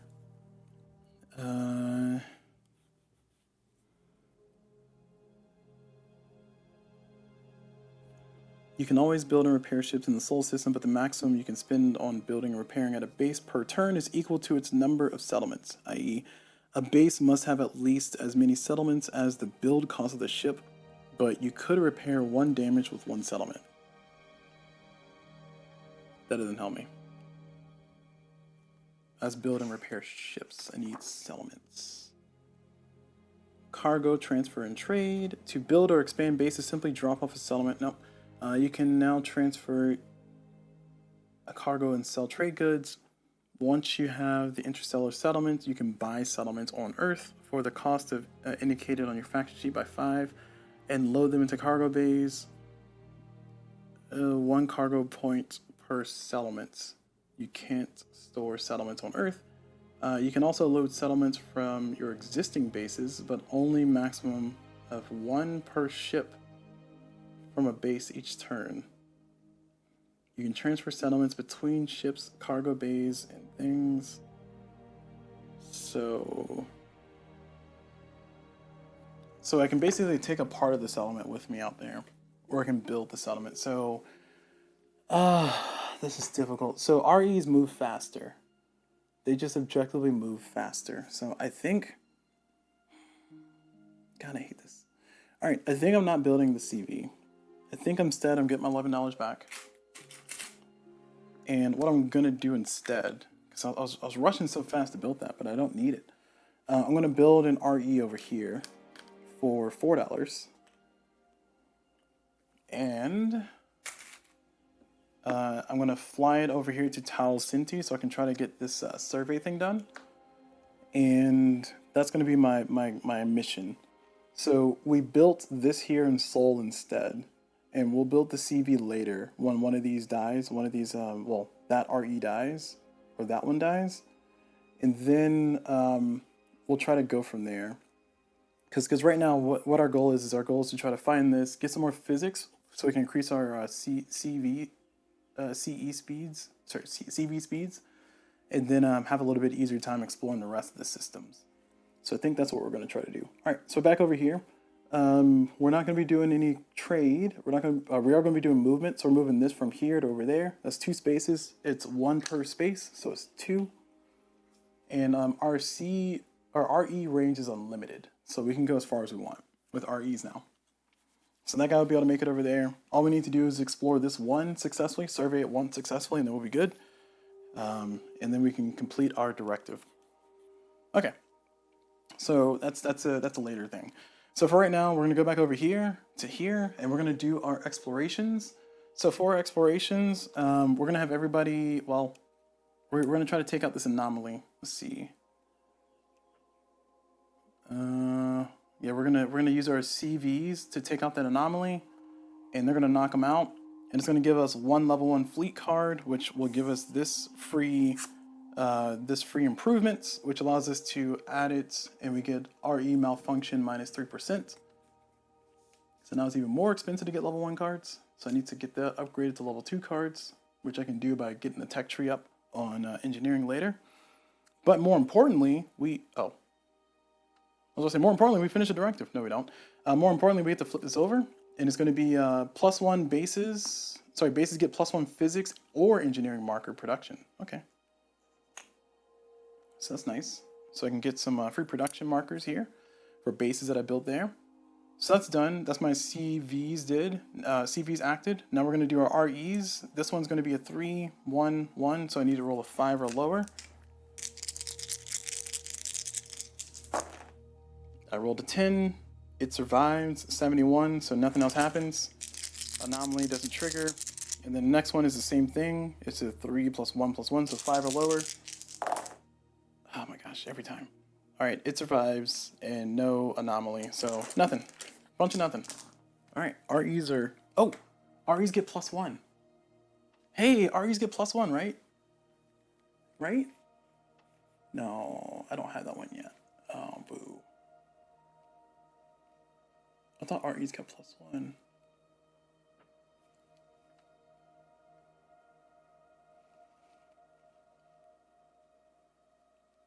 No, that was a technology that I had in my hand at one point, but I didn't get it. CVs do get +1, but I did not export the CV, so that's unfortunate. That's heartbreaking. All right, well, that's fine. I guess we're having a fun time here. Sarcasm. Okay, so we're ending that round there. We're gonna go back over to our technology stuff and see if we want to do anything. I don't think I do. I got $13 left. We're gonna shuffle up my cards. I'm gonna get a new one of those fleet cards. Scout ships, CV exploration +1 bonus, +5% chance of finding anomalies with CVs. Okay. And cold tolerance treats P, D, and L worlds as +5 max population. All right, that's my new cards.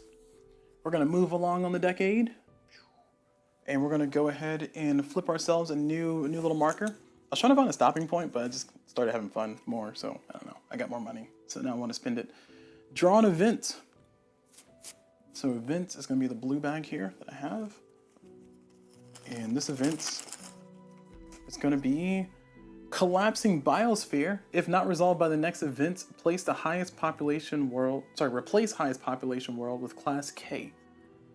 All right, a 6 IP. We're gonna put it right here where all of our boys are hanging out, and we're gonna be able to deal with that this round. Easy peasy, lemon squeezy. Sorry, I probably shouldn't click the tongues there. All right, how long are we going here? We're at 3 hours and 30 minutes. Okay, we'll make this our. We'll finish out this decade, this century, I mean, and then we'll cut it there. Go ahead and get some food, and then come back for the rest or an additional round of play. I'm gonna try to get as much done as I can today, so we'll see. We'll see how far I go. Okay, so we're done with that. Now we get our reduce our markers. So this is reduced to 0. This is reduced to 1. And next up, we do build and repair. We're not gonna build anything. We're not gonna repair anything. This ship finally made it here. I don't think I increased my speed, so I think, where do I want them to go now? They can do mining, but they cannot mine on a spot where I have a base. So I can send them over somewhere where they can mine easily. Mining essentially lets me get money, and then I can do a roll and get more money. So this is a non-blue flame, and it has some trade goods on him. I think I'm gonna preemptively send him over here, because if I do, and this one gets an entertainment, then he'll already be on his way. So we're gonna fly this guy over here. And he's gonna be at a 2. He's gonna be at a 3? Gross. Okay. Alright, he's gonna be at a 3. And that's it for movement. Oh, no, it's not it for movement. I'm gonna fly my REs out. So I'm gonna fly this guy out. And this is a mining one, so I can use him to mine some stuff. I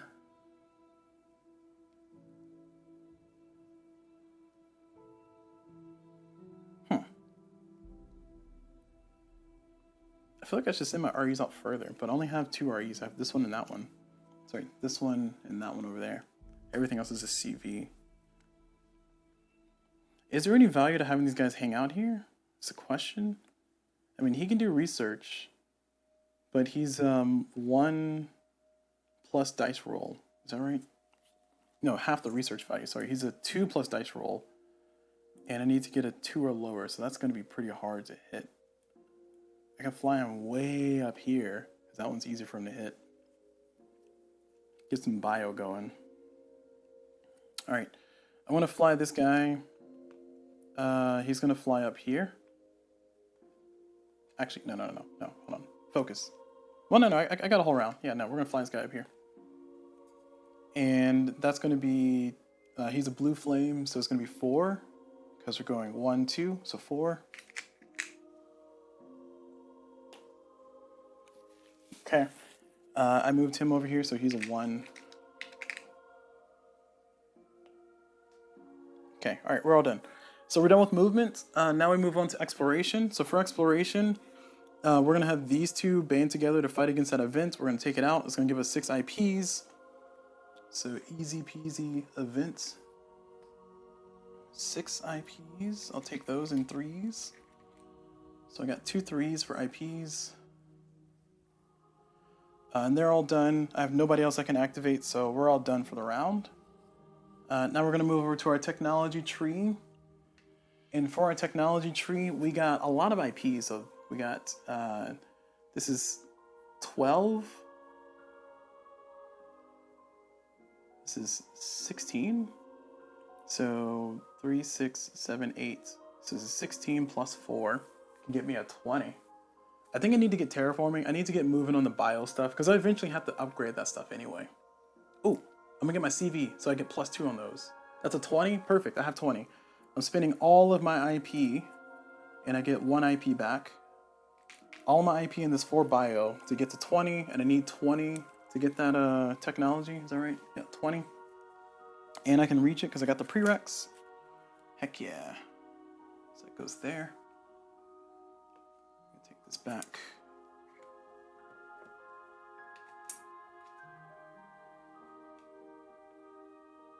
I think that's something one. Take this one back.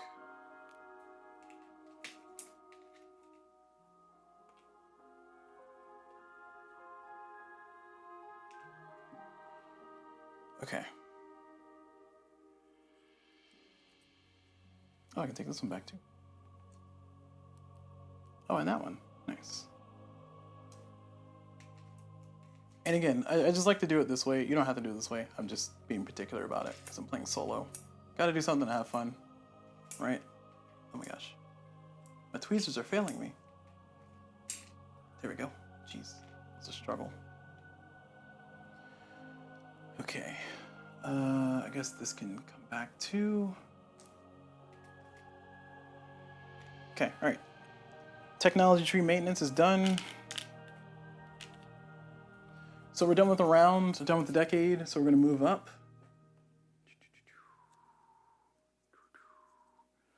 And now we're gonna move over and draw our next tile here. So let's get this going. Bam. And this is roll initiative. Again, nothing. Jack squat. Jack squat for me. That's a null for me, dog. No, it's a nothing. All right. So nothing really happens for me. I don't have any escalation markers. I don't have to roll for initiative. It's not gonna do anything for me. I'll bring it on screen so you can look at it yourself, but it's essentially that top one. Roll initiative and discard half escalation markers. Yeah, blah. Okay, cool. Glad we established that. We get to reduce our markers. That's what happens next. Yep, reduce markers. So reduce, reduce, reduce, reduce. All done. And well, these guys don't have anything to do now. I guess he's gonna mine, so I can get some money. Then I can send this. Oh, I can send this guy somewhere else. Send this fella somewhere. I can send him over here to hang out with this one. So yeah, we'll do that. All right. So what's happened next? We did the markers. Are we building and repairing? No. We can do combat, no combat, cargo transfer and trade, nothing to transfer or trade just yet. Movements, we're gonna move this ship over. Actually, we can take him back home to maybe pick up that food if we need it. We're gonna try to be anticipatory here. So we get 2 there.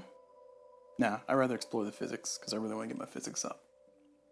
So we're gonna take the 2 and go down there.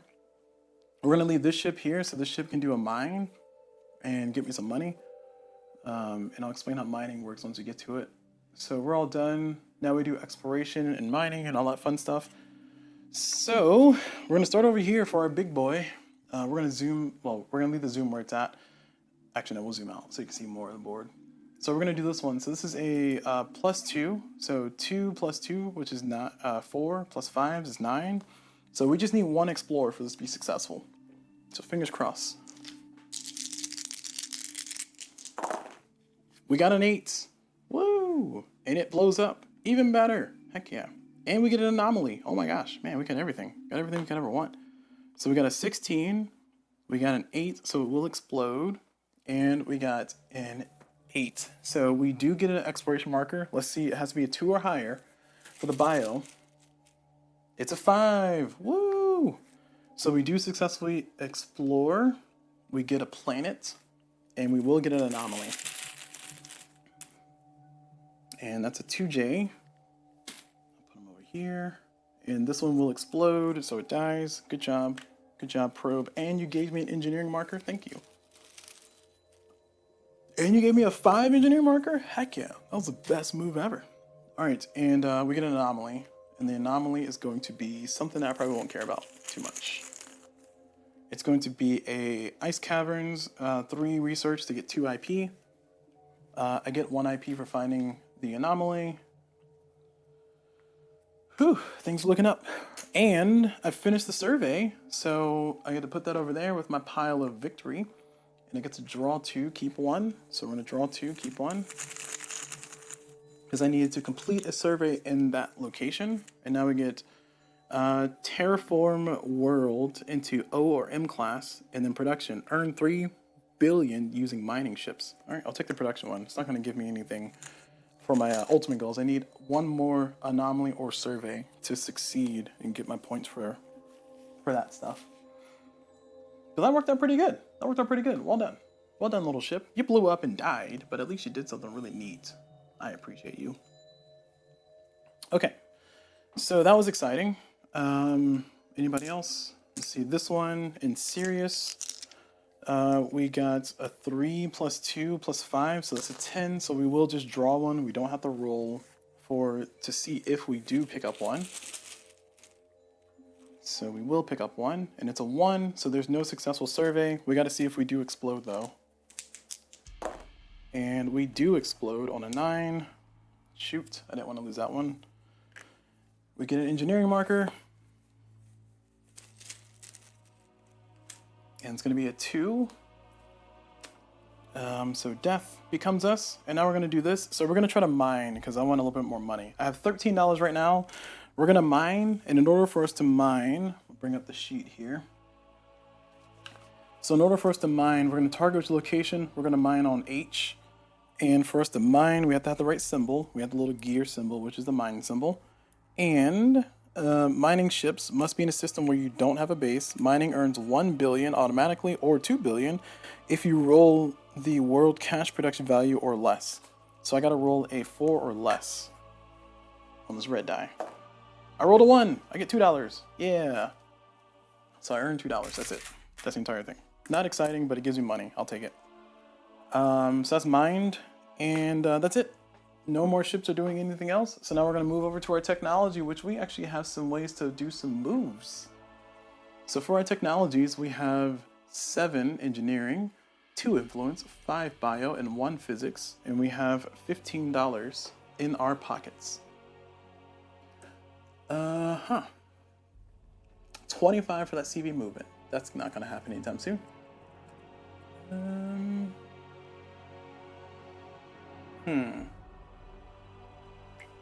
Do I want to build anything?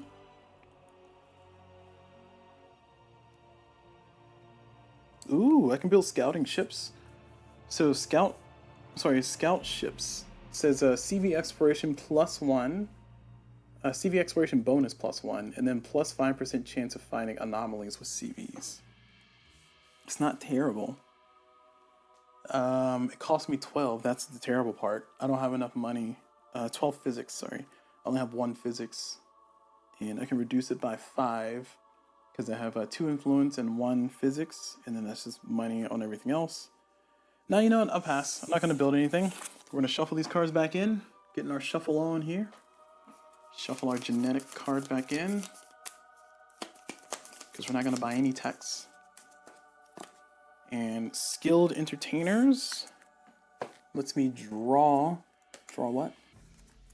Draw an extra trade good. You can draw an extra trade good. You can produce entertainment in any system. Sell entertainment for +1 billion. It's not bad.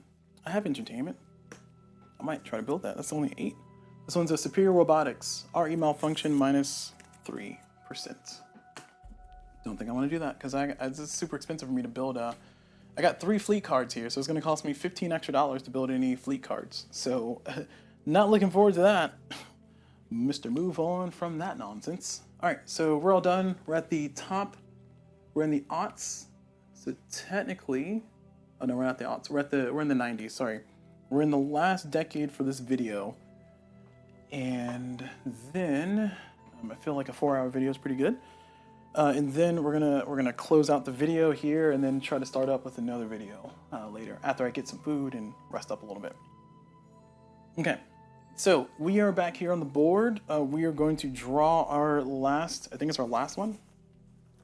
Oh, there's 2 more in here. Okay, 1 more. So Earth production, woo! I got money. I'm motivated to play more now. I kind of wish it would have held off for 1 more round, but you know what? You can't win them all. Because if it held off for 1 more round, I would have way more money.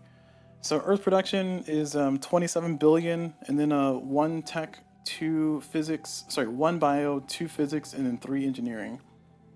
So 1 bio. That's going to be 1, sad. 2 physics. That's going to be 1 and 1. Wow, okay. Okay. Tell me how you really feel, game. And then 2 tech. 2 4. Okay, that's a little bit better. And then money-wise, I get $27. So 10, 20, 25, 27. 3, 4, 5. Get $5 back. Okay. I got currently 30, 40, 50. Oh, is that how math works? No. 10, 20, 30, 40, $2. And I can build some CV3 ships. And my guys just blew up, so that's actually pretty good. Alright, so I gotta do production. Earn 5 billion. Oh, earn 3 billion using mining ships in the same go. So I need to get more mining ships then. I got $2 just now, but I need to get 3 in one go. So I can get this card, or so I can get this little chit done and out of the way. Okay. Great. I'm glad we got that. So that's going to be it for that one. Now we're going to move over to our sheet here, and we get to reduce our markers. So this is going to be a 1, 1. This is a 2. All right, established. And now we get to do our normal turn stuff. So we're going to, oh, we can build. Oh, hold on, we need to build because we got 1, 2, 3. We only got 4 ships. And 1, 2, 3, 4 ships. Okay. Yeah, we only got 4 ships. So because we only have 4 ships, we can build 2 ships if we want to. We got a lot of money. So we can build some CV4s. And I got 2 CV4s for $22. I can build both of them. And I think I should. They're both blue flame. One can carry 3 things. And I can actually get another settlement out. So I'm going to build a C4 out here. Actually, no, I have to build my settlements on Earth. So I'm going to build this. Oh, geez, they're both blue flames. Okay, this one's going to go here. This one's going to go there. And again, we're going to continue going onward that way. So that's going here. That's going here. That's going to be $22. $21. $21. So I'm back to broke.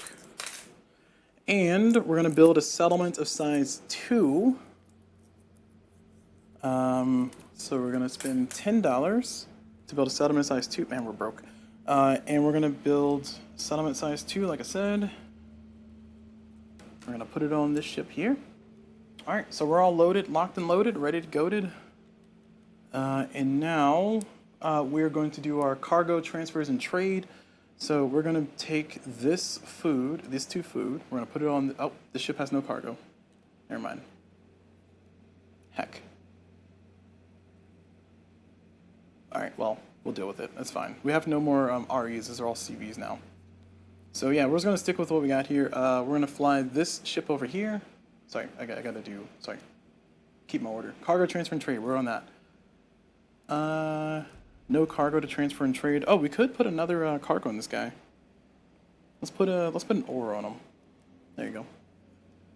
So he now has a ship of 2, or he has a settlement 2, and then ore. And I'll try to have him fly out to here. It'll take him 6 turns. Oof, that's a lot. That's a lot. And it's a 70%. Can I even have it? I can exist there. I can do 60% or lower. That's fine. But it gives me another settlement, and it helps me kind of spread out that way. I can also try to go this way and spread out this way, but I want to get further away from Earth if I can. All right.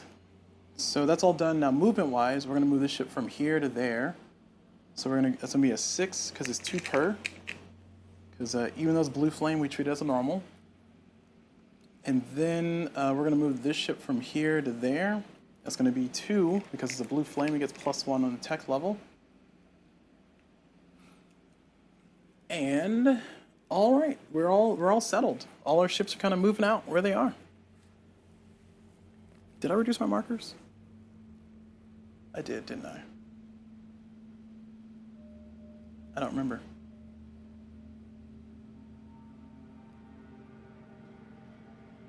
Yeah, I did. I had to. Yeah, I reduced the markers because this is a 2, and that was, yeah, okay, that was last round. Okay, so we're all good. Now we're going to go over here. We're going to mine, because again, we're going to try to get as much money as possible. We're going to mine here. So we get $1, and now we need to roll a 4 or lower. We rolled a 3, so we get $2. Love mining. Bitcoin mining. All right, so now we're done.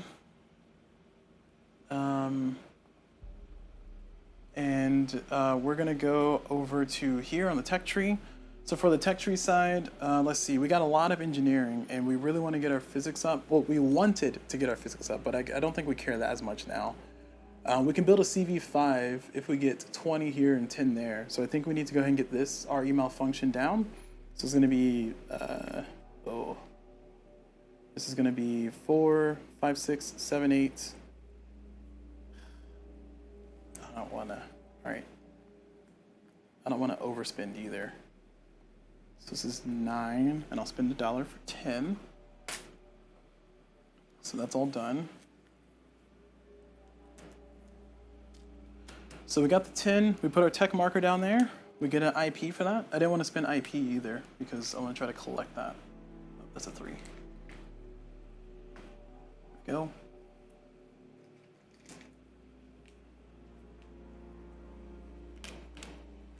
Okay. Can we do anything else? Do we want to do anything else? I think we can go for terraforming and kind of get that out of the way. We're about to reset the board, or reset the bag. So this is going to be 6, 7, 8, 9, 10. So this IP I just earned, so I technically don't have that to spend. Just want to clarify, but I did have enough to do it. So we're going to get the terraforming tech finally. So now we can participate in the terraformation of the worlds.